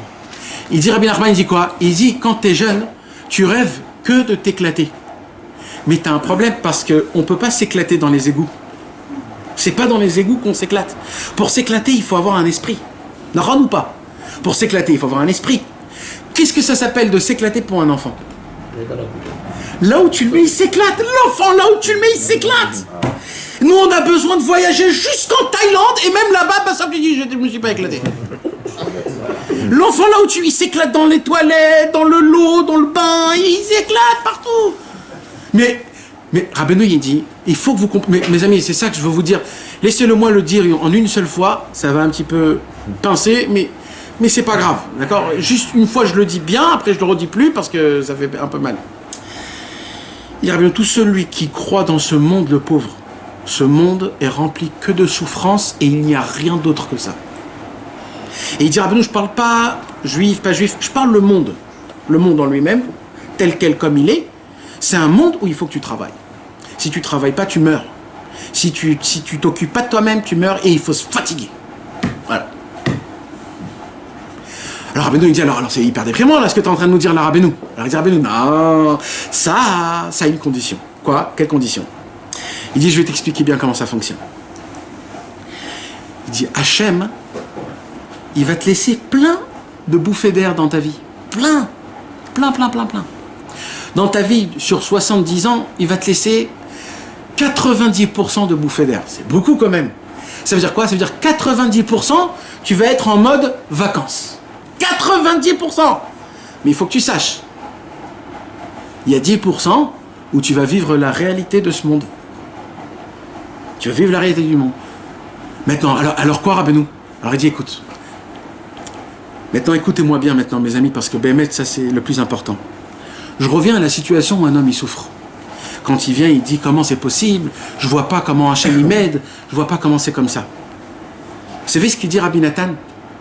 Il dit Rabbi Nathan comme ça. En vérité, tout ce qu'on étudie la Torah, tout ce qu'on apprend, tous les mitzvot qu'on essaye de faire quand ça va bien, etc. Ça, c'est de l'échauffement. C'est que de l'échauffement. Pour quand? Pour la vraie vie. C'est quoi la vraie vie? Les 10% où tu vas souffrir. Toute la vie, c'est ça. Celui qui a compris ça, il n'a plus aucun problème. Il n'a plus aucun problème. Mes amis, c'est un chidouche qui est énorme. Là, ce qu'on fait là, c'est on s'échauffe avec la musique. On s'échauffe. C'est rien d'autre. Là, c'est pas la voix d'Hachem. Non, tu sais, c'est quand le Hémet, c'est quand tu vas arriver là-bas. Et là-bas, tu vas tout perdre parce que tu reçois un coup. Quand quelqu'un il te frappe de derrière, bam, tu dis aïe. Et au premier coup, tu dis aïe. Mais après, tu dis oh, attends. En vérité, c'est quand que je vis réellement? C'est que là-bas. Donc maintenant, il faut que je me rappelle de tout ce que j'ai appris, tout ce que j'ai étudié, comment il faut tenir. Et là, il dit Rabbeinu, si tu écoutes mes conseils, tu pourras pédaler comme un patron en bas. Tu n'auras pas peur de rien. Et en bas, tu vas être kiff. Tu vas dire, mais vas-y mon frère, je me suis échauffé, ça fait 150 ans. Mais vas-y. Et ça, mes amis, ça c'est Emouna Imdat. Et ça, mes amis, parce que quand un homme ne comprend pas ça, quand il reçoit un coup, il tombe par terre et dit, oh là là, j'ai prié.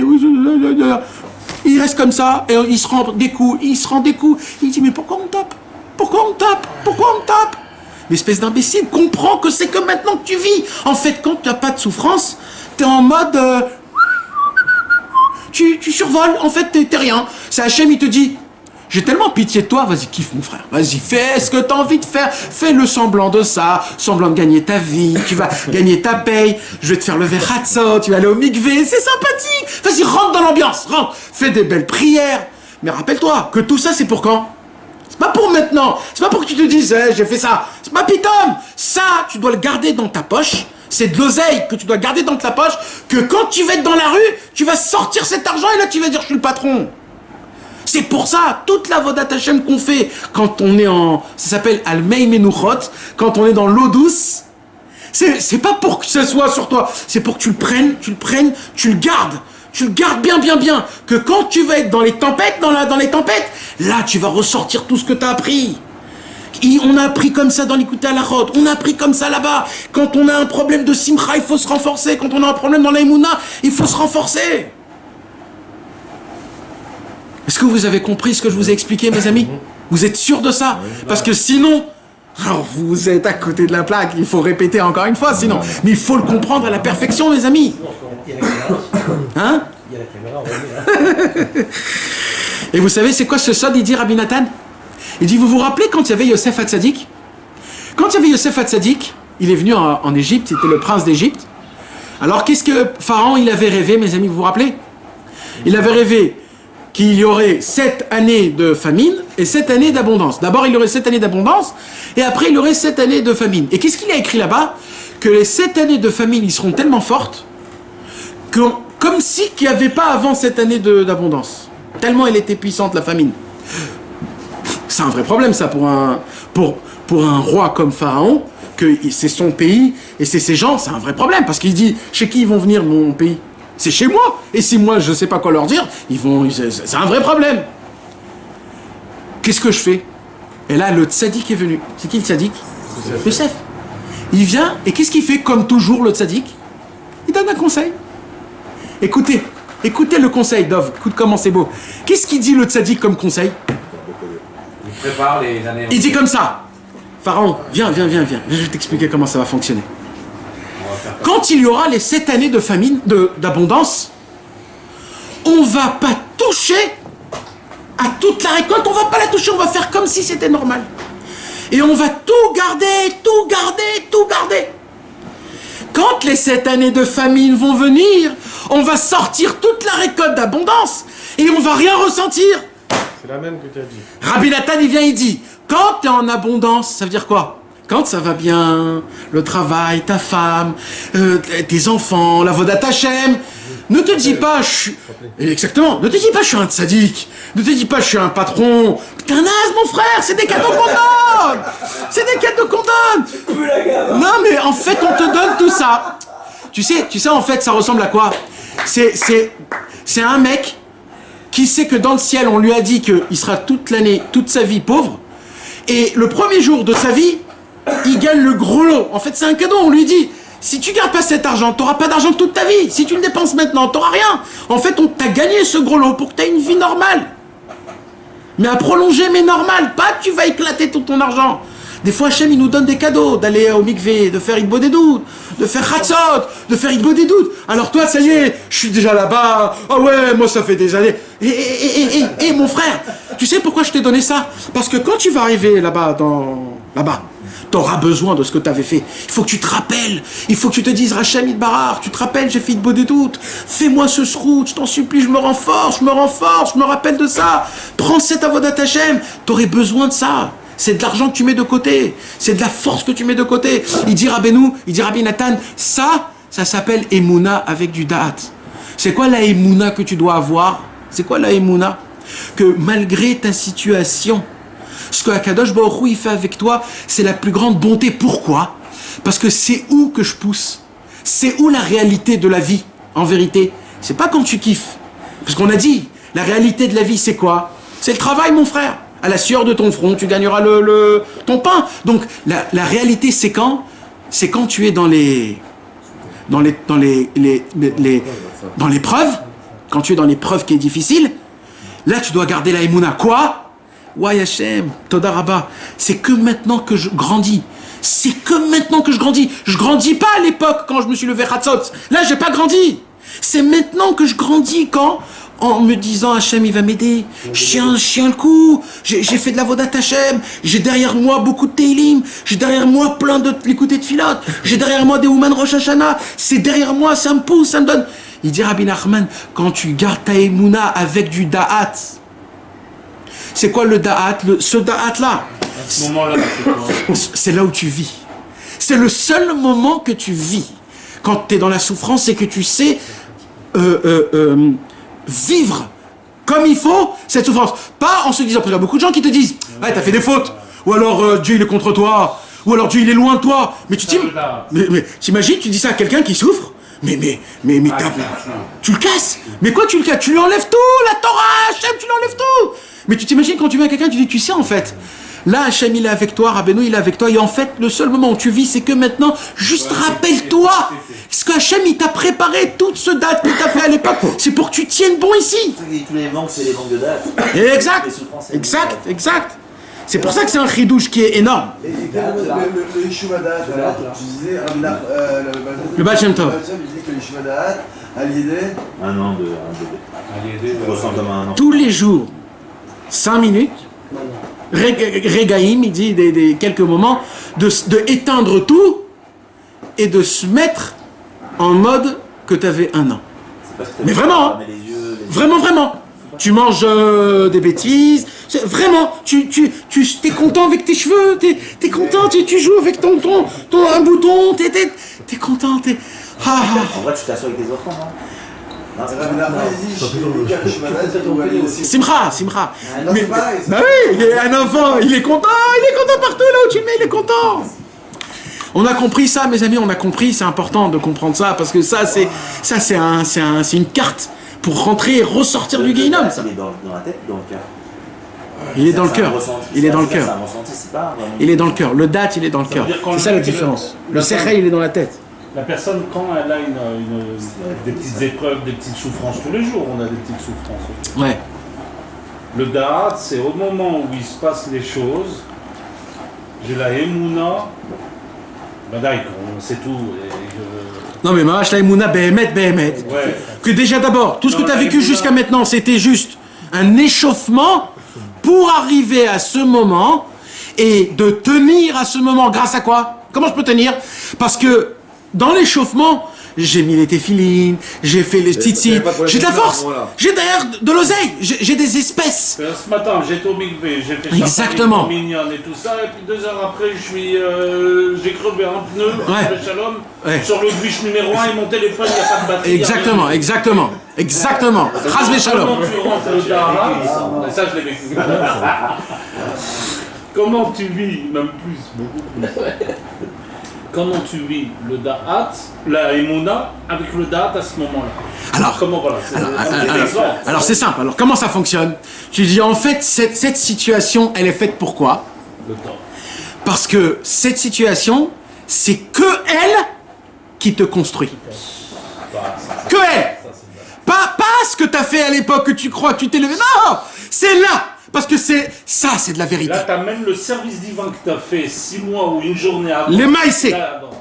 C'est l'examen. La dernière fois, t'étais rentré d'un cours avec je sais plus qui, t'as dit dans cette fois à Tel Aviv en train de changer des bouts. Exact. Un truc de malade. C'était ici à Tel Aviv. On est rentré terre, on a crevé juste à côté. Jusqu'à 3h du matin, j'étais assis par terre. On était en train de faire comme ça, on ne sait pas les trucs qu'il faut faire. Avec Yitzhak Massin. Alors maintenant qu'on a compris ça, on va le revoir dans la paracha. Entre la klala et la bracha. Entre le Bechor, les Bechor, tous les Bechor, Pidyon Bechor. Il dit Rabbeinu Akadosh, il faut faire quoi? Il faut faire le Pidyon du Bechor. Il faut racheter. Non, il faut tout le Bechor, tout premier-né est saint pour Hachem. C'est qui les premiers-nés? Les premiers-nés des animaux. Il dit Rabbi Nathan, de quels animaux on parle? De se mettre comme un animal. C'est quoi de se mettre comme un animal? Il dit Rabbeinu, c'est de vivre avec la Emouna. Un animal, il n'a pas de cerveau. Donc, comme il n'a pas de cerveau, on a dit d'où commence la Emouna? là où le cerveau se termine. Donc c'est la Emouna. Donc quand on parle ici des animaux, on parle de qui? D'un homme qui travaille sa Emouna. Il dit Rabbi Nachman, et c'est quoi qu'on doit faire? Il dit Rabbeinu, il dit, il faut que tu saches quelque chose, il dit Rabbi Nathan. C'est quoi le Beror? On a dit c'est les premiers-nés. Ça veut dire quoi? Le premier d'Avodat Hashem qu'un homme il doit faire, le premier Avodat Hashem qu'il doit faire, le premier de tout, et tout dépend de ça, ça doit commencer par la Emouna. Tu dois te rendre comme une BMA, tu dois te rendre comme un animal, de ne pas avoir aucune sagesse qui t'appartienne, de te mettre comme un animal et de dire Hashem, je tiens qu'à toi, je dépends totalement qu'à toi, d'avoir la Emouna. Et il dit, la Torah, sanctifie-moi tous les premiers-nés des animaux. Ça veut dire quoi? Il dit Hachem, celui qui vit de cette manière, que son premier-né, c'est quoi son premier-né? Que le premier pour lui, la première chose la plus importante, c'est la Emouna, de se mettre comme un animal. La première pensée, la Emouna, mamash, le premier de tout. Il dit, si un homme il est comme ça, eh ben lui, il est sanctifié à moi, il m'appartient à moi. Il est kadosh. C'est à moi, il m'appartient à moi, il n'appartient pas à ce monde. Et pour cela, un homme comme ça, il ne dépend pas de ce monde. On a dit qu'une bête, si elle est kadosh, on n'a pas le droit de l'utiliser, Nahon. Il dit Rabbi Nathan, un homme qui vit comme ça, il n'aura pas besoin de ce monde. Parce que ce monde n'a pas besoin de l'utiliser à lui. Le monde lui-même, il dit, ah regardez, lui il a de la Emouna, on n'a pas le droit de mettre nos règles de... C'est le matériel. Exactement. Il dit Rabbi Nathan parce que le monde, c'est quoi le monde? Les arbres, les animaux, le banquier, l'avocat, ils ont une hashpa'a, ils voient, sans qu'ils sachent, dans le ciel, ils voient qui a de la Emouna, qui a pas de la Emouna. Qui vit totalement attaché à Hachem, qui vit pas totalement à Hachem. Quand un homme, il se met dans sa tête que l'essentiel de tout, c'est que la Emouna, que Akadosh Baruch Hu, il veut que me construire, me créer, me grandir, me rendre balèze.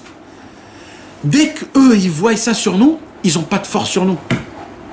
Tu rentres dans le Misrad Apnim, ah bonjour, bah écoutez monsieur, vous avez aucun papier qu'il faut, vous avez amené tout ce qu'il faut pas. Alors il faut que vous repartez, et maintenant vous devez avoir tous les autres papiers. Ça c'est pour un mec qui n'a pas d'Aïmouna. Le mec qui s'assoit devant et qui a l'Aïmouna, il dit, ah bon, Akadosh Baruch Hu, ni lui il existe, ni les papiers, ni le Misrad Apnim, il n'y a rien ici qui existe, il n'y a qu'une seule chose. Il y a un Yetzer Hara qui veut me casser dans ma tête, qui veut me dire tout dépend par ce monde-ci, mais moi je sais qu'en fait, En Od Milvado. Il n'y a que Hachem Itbarach. Et là d'un coup, bon écoutez monsieur, j'en ai marre, je suis fatigué, donnez-moi vos papiers, c'est bon, admis, sorti. Pourquoi? Comme ce mec il est allé avec la Emouna, dans le ciel on voit ça, cet homme-là il n'a pas de force contre toi, parce que toi tu as de la Emouna, tu es au-dessus du Sechel, la Emouna il est au-dessus de la logique. Le 7 et le 8. Le 7 et le 8, il est au-dessus. Donc ça fonctionne pas. Et un jour on vous pose la question, mais dis-moi dans quoi tu travailles?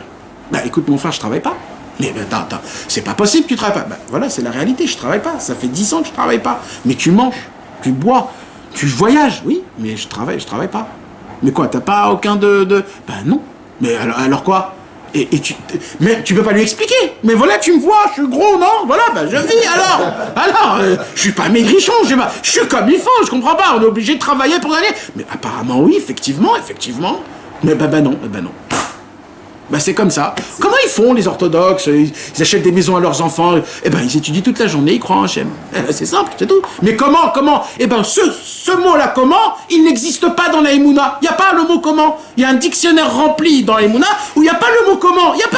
C'est comme ça. Bereshit, bara Elohim. Voilà, Dieu créa le ciel et la terre. C'est tout, c'est terminé. Comment? Il n'y a pas comment. Il n'y a pas comment. Il n'y a pas écrit. C'est comme ça, ça se fait tout seul. Un homme qui vit dans la Emouna avec du da'at, il n'y a plus aucune force dans le monde qui peut l'atteindre, c'est terminé, il n'y a plus rien. Ni les docteurs, ni les problèmes, ni les choses. Ça peut pas. Comment on voit des tzadikim qui rentraient? Regarde ce qu'il dit David Ameller. Gam ki eler, beget salmavet, lo ira. Même si je vais dans les plus profonds de la mort, vous savez de quoi il parlait, David Ameller, là, mes amis? Il rentrait dans le champ de combat de Shaoul pour qu'on le tue. On sait, tu sais, c'est comme les morts, on les mettait comme ça, ils vont marcher, on va l'emmener dans le... Et lui, il est hyper content, tu sais, il mange sa glace comme ça, on va le pendre. Mais non, on va pas me pendre. Mais il est là, le bourreau, il est là, voilà, ta corde, on va te pendre. Lo irara, j'ai pas peur, pourquoi? Kiata, il m'a dit. Parce que Hachem, t'es avec moi. C'est-à-dire quoi, Hachem, t'es avec moi? C'est-à-dire quoi? Avec toi, il va tuer. Non. Ça veut dire quoi, ce qu'Hachem avec toi? C'est que depuis le départ, c'est Hachem qui a fait tout ça. Et Hachem, il t'a emmené là-bas pour que tu voies. Et si tu restes attaché avec lui, si tu restes dans ta tête comme quoi, tout ce qui s'est passé, c'est Dieu qui te l'a fait. Et on a une base. C'est quoi la base? C'est que tout ce qu'Hachem il fait, c'est bien. Tout ce qu'Hachem il fait, c'est pour toi. Tout ce qu'Hachem il fait. Alors, il n'y a aucun problème nulle part. Shiv Terra ou Mishan Terra, ton bâton et ta lance, ça sera mon bouclier. C'est-à-dire ton arme va devenir mon support. Mais comment? Juste par la Emouna. On voit avec Rabbi Akiva, surtout comment il finit. Que même Alors Rabbi Akiva, c'est une autre histoire. Parce que Rabbi Akiva, et c'est pour cela que Moshe Rabbeinu a posé la question. Parce que Rabbi Akiva, c'était spécial. Parce qu'en fait, Rabbi Akiva, il voulait mourir dans ça. Il voulait. En fait, si Rabbi Akiva ne serait pas mort comme ça, Rabbi Akiva, il serait montant dans le ciel chez Hachem, il aurait dit Hachem, comment tu m'as pas donné ce cadeau? C'est à l'envers chez Rabbi Akiva. C'est pour ça que quand Rabbi Akiva, on le dépeçait, il souriait. Et pourquoi il souriait? Parce qu'il a dit, j'ai attendu toute ma vie qu'on me dépece. Quoi? Parce que je voulais montrer à Hachem que mon amour, elle est même là-bas. Parce que tous les jours, je dis, Ve'afta et Adonai Elohecha, Bechol Evavcha, Bechol Nafshecha, Uvchol Meodecha. Alors, comment je peux te prouver que Ve'afta et Adonai Elohecha, Bechol Evavcha, comment je peux te le prouver? Là, quand on va me dépecer, je vais te le prouver. Donc, il attendait toute sa vie, ça. Donc, en fait, pour lui, c'était devenu un kiff. Mais comment ça devient un kiff? Parce que je te promets que c'était un kiff. Comment c'est un kiff qu'on te dépece? Tu sais ce que c'est dépecer? Vous connaissez l'épluchure, là, qu'on épluche les pommes de terre? C'est ça, hein? C'est comme ça qu'il est niftar. On l'a épluché jusqu'à le sang, jusqu'à qu'on lui est arrivé à la tête, à la tfiline, et il est mort. Mais attends, vous comprenez de quoi on parle? Dépecer un homme, déjà, c'est très dur de dépecer un homme. Il a fait le plein avant. Tu sais comment c'est difficile? Parce que quand tu as du da'at, parce que la souffrance et le kiff, c'est que dans la tête. Non, mais c'est pas réel, même la douleur. Réfléchis bien à ce que je te dis. La souffrance et le kiff, c'est tout dans la tête. Pardon de ce que je vais vous dire, mais il y a des gens qui sont... Les scientifiques disent que la douleur, c'est une information qui monte au cerveau. Exactement. Mais attends, Chas Shalom, il y a des gens qui ont une maladie de se faire du mal. Comment ça s'appelle? Les masochistes, les masochistes. Mais eux, ils ont un taanoug, ils ont un vrai plaisir de ça. Mais attends, comment t'as un plaisir de te faire du sang? Comment? Non, c'est un plaisir. Mais c'était pas un plaisir, la souffrance, c'était un plaisir de... La souffrance, elle est dans ta tête. Elle est dans ta tête. Mais oui, mais il voulait souffrir pour pouvoir arriver à cette mise-là. Donc Je vais te donner un petit exemple, tu vas comprendre. Donne de la harissa à ton fils. Qu'est-ce qui va se passer? Mange-toi de la harissa. Ouh là là, quelle harissa! Bah, qu'est-ce qui s'est passé? Qu'est-ce qui s'est passé? Tu sais, je vais te dire ce qui s'est passé. Dans ta tête, quand tu étais enfant, tu as dit, mais t'as vu, mon père, il mange de la harissa, mais il est fou, ça pique. Mais comme tu as vu ça une fois, 2 fois, 15 fois, tu t'es dit, c'est obligé qu'il kiffe. Je suis obligé de kiffer. T'as mangé, c'était pas bon, t'as encore mangé, c'est pas bon, jusqu'à que c'est devenu bon. Pareil pour la cigarette, pareil pour tout. En fait, ça, on apprend à aimer. Qu'est-ce qu'il disait Staline à ses soldats? Je veux que la souffrance devienne ton meilleur ami. Ça veut dire quoi? Ça veut dire que le problème, quand on souffre, on n'aime pas souffrir. Pourquoi? Parce qu'on le repousse tout le temps. Alors dès qu'il vient, ça fait très mal. Mais quand tu t'approches, quand quelqu'un il est déjà là-bas, ça y est, ça lui fait plus mal. Un homme qui est diabétique, il doit se piquer tous les jours. Le premier jour, aïe, ça lui fait mal, il se pique. Puis une deuxième fois, une troisième fois. Là, la 100e fois, il se le fait. Quelqu'un qui prend de l'héroïne. Nous, on dit, oh, le pauvre, il se met de l'héroïne, ça fait du mal, il est tout bleu ici, etc. Mais le mec de l'héroïne, il dit, mais j'en peux plus, donne-moi, s'il te plaît. Pourquoi? Qu'est-ce qui se passe? Parce que la souffrance et la douleur et le kiff, c'est que dans ta tête. C'est rien d'autre. C'est rien d'autre. Quand un homme, il dort, il souffre pas quand on lui fait du mal. C'est tout l'anesthésie. C'est quoi l'anesthésie? Pourquoi tu souffres pas dans l'anesthésie? Parce que dans l'anesthésie, dans ta tête, ils montent dans ta tête et ils enlèvent, ils endorment le côté qui te fait mal. Donc en fait, on apprend que tout ça, c'est du dimion. Ça n'existe pas en fait les souffrances. C'est les souffrances d'où ils viennent. Ils viennent de ce problème-là qu'on on évolue soi-disant dans la sagesse. Et c'est comme ça que ça devient. Mais un enfant, il est bien là où tu le mets, il souffre pas, etc. Il est simple, il est comme il faut. La Torah nous apprend que Béhémet, il y a le Emouna avec du Da'at, ça t'enlève toutes les souffrances. C'est même plus une souffrance, ça devient un vrai exercice. Un boxeur qui monte dans un... C'est ça le Da'at. C'est ça ce Da'at. Le Da'at, tu arrives à retourner la souffrance. Moi j'appelle ça la souffrance, mais c'est la réalité, ça veut dire ça devient ton exercice. C'est comme un boxeur, il monte dans le ring. Qu'est-ce qui va se passer à ce boxeur? Il va s'en prendre jusqu'à qu'il y en aura un des deux qui va se mettre KO, mais je t'en supplie, mais qui veut se prendre des coups jusqu'à qu'on le mette KO? Pourquoi tu te fais frapper? Pourquoi tu te fais frapper? Et maintenant, le pire de tout ça, c'est qu'il s'échauffe des années. On lui casse la gueule tous les jours. Mais c'est ça ton travail, de t'en prendre tout le temps. Mais lui, pour lui, c'est quoi? C'est devenu... Qu'est-ce qu'il se dit, lui? Plus tu m'en donnes, plus je deviens fort. Plus je te tiens, plus je vais être le plus grand. En fait, ça devient qui frappe-moi? Il te dit, frappe-moi. Pourquoi? Parce qu'il veut, il te... C'est pas un masochiste, le monsieur, c'est juste quelqu'un qui a un cerveau qui travaille autrement. Rabbeinu, il nous dit, c'est toute la vie, c'est ça. Et c'est ça qu'il dit Hachem. Qu'est-ce qu'il dit Hachem? Hachem, il dit les premiers-nés. C'est qui les premiers-nés? On a dit, c'est quoi la première chose? C'est la Emouna. La Emouna, elle est dans les animaux. Les animaux, c'est un homme qui se met comme un animal. C'est-à-dire, il faut pas être... Parce que le problème, c'est quoi? C'est justement quand un homme, Dafka, il est dans la souffrance. Quand un homme, il est dans la souffrance, c'est quoi qu'il cherche Dov, là? Il cherche quoi un homme dans la souffrance? La logique. Pourquoi ça m'arrive? Qu'est-ce qui s'est passé? Et Rabbeinu il dit, oulala, c'est justement pas là qu'il faut y aller. Quand un homme il souffre, il faut prendre la Emouna, la Emouna. Tout est Hachem, tout ce qu'il est en train de me faire, c'est des cadeaux mamache. C'est des cadeaux, ça me construit, ça me rend plus fort. Je vais découvrir des choses que je ne pourrais pas découvrir auparavant. C'est ça le Da'at. C'est ça le Da'at, la Emouna avec le Da'at. Et là il dit, Rabbeinu, il y a au moment où tu... Kadosh la Hashem, un homme qui est comme ça, il est sanctifié à moi. Et ça veut dire quoi, Kadosh la Hashem? Que dans ce monde-ci, il ne sera pas dépendant de la matérialité. Chez lui, ça ne va pas fonctionner. Il te manque ce papier.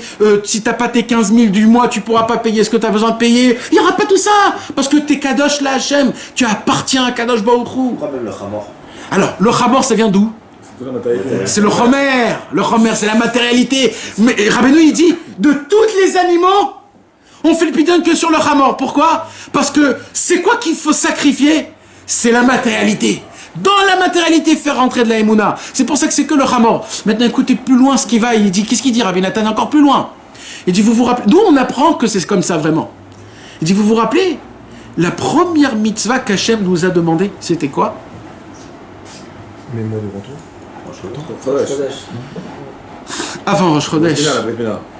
Non, après Rosh Chodesh. C'était en moment de Rosh Chodesh. Mais quand on était en Égypte. Avant qu'on est sorti d'Égypte. Avant la dernière plaie. Prendre du sang. Mettre sur les plateaux. Et là-bas, il y a écrit quoi? Là-bas, il y a écrit Hachem, il dit à Moshe, demain, écoutez mes amis, parce que c'est tellement beau ça, il dit comme ça, demain, il y aura une plaie. Et cette plaie, ça sera la dernière. Ah bon? Quelle plaie? La mort des premiers-nés. La mort des premiers-nés? Il dit, tu sais, Moshe, quand je dis la mort des premiers-nés, c'est même ceux des Juifs. Oh! Alors comment il faut faire? Ah!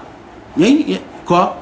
Il faut que tu prends un bétail, un agneau, tu le fais la shrita, tu prends le sang et tu le mets dans la porte.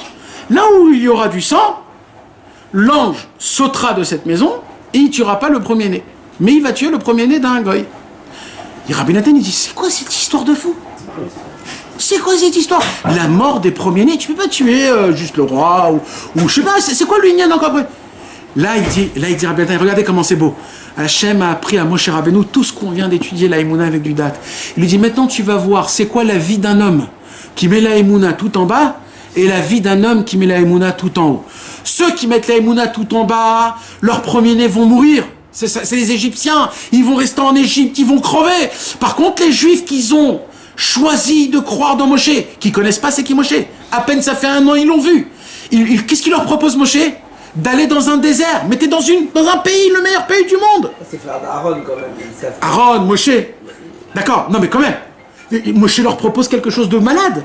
De rentrer d'aller dans un désert. Mais ils savaient que la délivrance, elle devait arriver. Pas de cette manière, ils croyaient que ça y est, c'était terminé. Là, Moshe Rabbeinu leur a demandé un truc, que c'était contre la logique et qu'on était obligé de passer par la Emouna pour ça. Et là, il lui dit, là, je vais te faire montrer c'est quoi la Emouna. C'est pour cela que ceux des Juifs, les premiers-nés ne vont pas mourir, mais les premiers-nés des Égyptiens, ils vont mourir. Pourquoi? Parce que c'est quoi le premier-né, on a dit? C'est la première chose, c'est la Emouna. Celui qui va avec la Emouna, il va sortir d'où? D'Égypte. C'est quoi l'Égypte? L'esclavage. C'est quoi l'esclavage? C'est notre vie. On a pris kiff au travail, on a pris kiff à tout. Ah mais on est très bien en Égypte. Ah, Moshe Rabbeinu dit non, vous êtes en esclavage. Croyez-moi. Et Mouna, ok, Moshe Rabbeinu. Et là on est sorti d'Égypte, Béhémet. Le tzaddik Rabbi Nachman, il vient, il dit écoutez mes amis, vous êtes ici en Israël, mais il y a un problème, c'est que vous êtes en esclavage. Vous êtes esclave du travail, esclave des ta'avot, esclave de ce monde-ci. Alors comment on pourra sortir de tout ça, Rabbeinu? Alors Rabbeinu il dit il y a une chose très simple, et ça commence que par ça, et c'est que ça. Avoir la Emouna toute notre vie, la Emouna Béhémet, que tout ce qui se passe, c'est Akadosh Baruch Hu, et que tout ce qui se passe, c'est Akadosh Baruch Hu qui le fait, qui le veut, et qui te construit dans tes périodes où c'est très difficile. C'est pas que quand des périodes où c'est difficile, Hachem il t'a laissé. C'est justement là où tu vis. C'est que là où tu vis, et c'est que là où tu te construis. Quand ils ont compris ça, les Bnei Israël, ils sont sortis d'Égypte. Et dit Rabbi Nathan, quand on va comprendre que quand un homme, des fois, il passe des souffrances, ou quand des fois un homme, il passe des choses qui sont difficiles, et qui reste attaché à Hachem, et qui dit, Hachem, il m'aime, et Hachem, il me construit malgré que je suis là, il dit, Rabbi Nathan, cet homme-là, il sortira de son propre esclavage. Il aura plus peur des souffrances, il aura plus peur des descentes. Pourquoi? Parce que pour lui, il n'y aura pas de descente, de montée, de souffrance. Il n'y a pas. Tout c'est Hachem. C'est Akadosh Baruch Hu, partout c'est Akadosh Baruch Hu. On est toujours bien et toujours attaché avec lui, Bezrat Hachem. Eh oui. Et ça, mes amis, si on se le répète pas ça tout le temps, si on le travaille pas cette émouna-là, je peux vous dire que c'est difficile, parce que quand il arrive les moments difficiles, tu perds toutes tes clés. C'est justement à ce moment-là où tu dois te rappeler tout. Ah non, c'est justement qu'Hachem, il est là avec moi encore plus. Et là, il veut que je me contienne comme il faut. Il veut que je continue à faire tout ce que je peux. Et il faut que je me rappelle tout ce que j'ai fait à l'époque. J'ai gardé encore tout ça. Ce Khatsot, il est avec moi. Ce Tehillim, il est encore avec moi. Ce Tikkun HaKlali, il est encore avec moi. Et ça m'aide maintenant dans mes descentes. J'ai de la force pour tenir. Et cette force, en fait, c'est là où Hachem, il te dit, tu pousses, t'inquiète pas, t'es en train de pousser. Nathan, pourquoi dans un moment comme ça, avec Judas pour l'Aïmona, la personne, elle acquiert de la force? Pourquoi? D'abord, c'est un effet qui est naturel. Je vais t'expliquer pourquoi. Quand un bébé, les dents, ils poussent. Ça fait mal. Quand un arbre, il pousse akoum, c'est-à-dire il pousse tordu, qu'est-ce qu'il faut faire? De le couper. Et tu sais que plus tu coupes un arbre, plus il est fort. C'est comme ça. C'est quand une fleur, elle commence à tomber, qu'est-ce que tu fais? Tu la coupes un petit peu. Qu'est-ce qui se passe quand tu la coupes? Elle s'affole. Et quand elle s'affole, elle a plein de jus. Et là, elle revient. Dove, entre toi et moi. Quand on est bien, etc. Notre prière, elle est comme elle est. Quand Razvé Shalom, il y a quelque chose qui se passe là, mon frère, tu prends la table. Et là, tu dis Ribono Shel Olam. Qu'est-ce qu'il a dit, Rabbeinu? Rabbeinu, il a dit quand j'étais en Eretz Israël, il y avait une épidémie, tout le monde courait. J'ai couru. Et il dit, je comprenais pas pourquoi il y avait personne derrière moi. Il dit, je vois une muraille, je cours, j'enjambe la muraille. Et dès qu'il enjambe la muraille, il voit quoi? La mer. Et il est comme ça maintenant. Il dit, je peux vous dire, là-bas, quand j'ai appelé Hachem, c'était pas pareil. Mais là, c'est comme ça. Mais c'est quoi la Nechama? La Nechama, que c'est que 10% de ta vie. C'est tout, pas plus que ça. Et des fois, c'est même moins.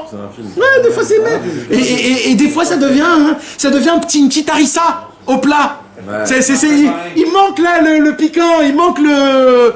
Parce que Béhémet, des fois, on s'endort. Mon frère. On est là, on a la routine, on s'endort.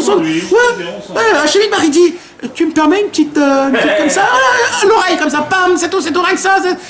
C'est juste ça. Et ça tout de suite, ça te remet de là. Et tu repars, tu dis, allez, pardon Hachem, je sais, j'ai un peu fait, tu te reprends, c'est comme ça, c'est la nature humaine.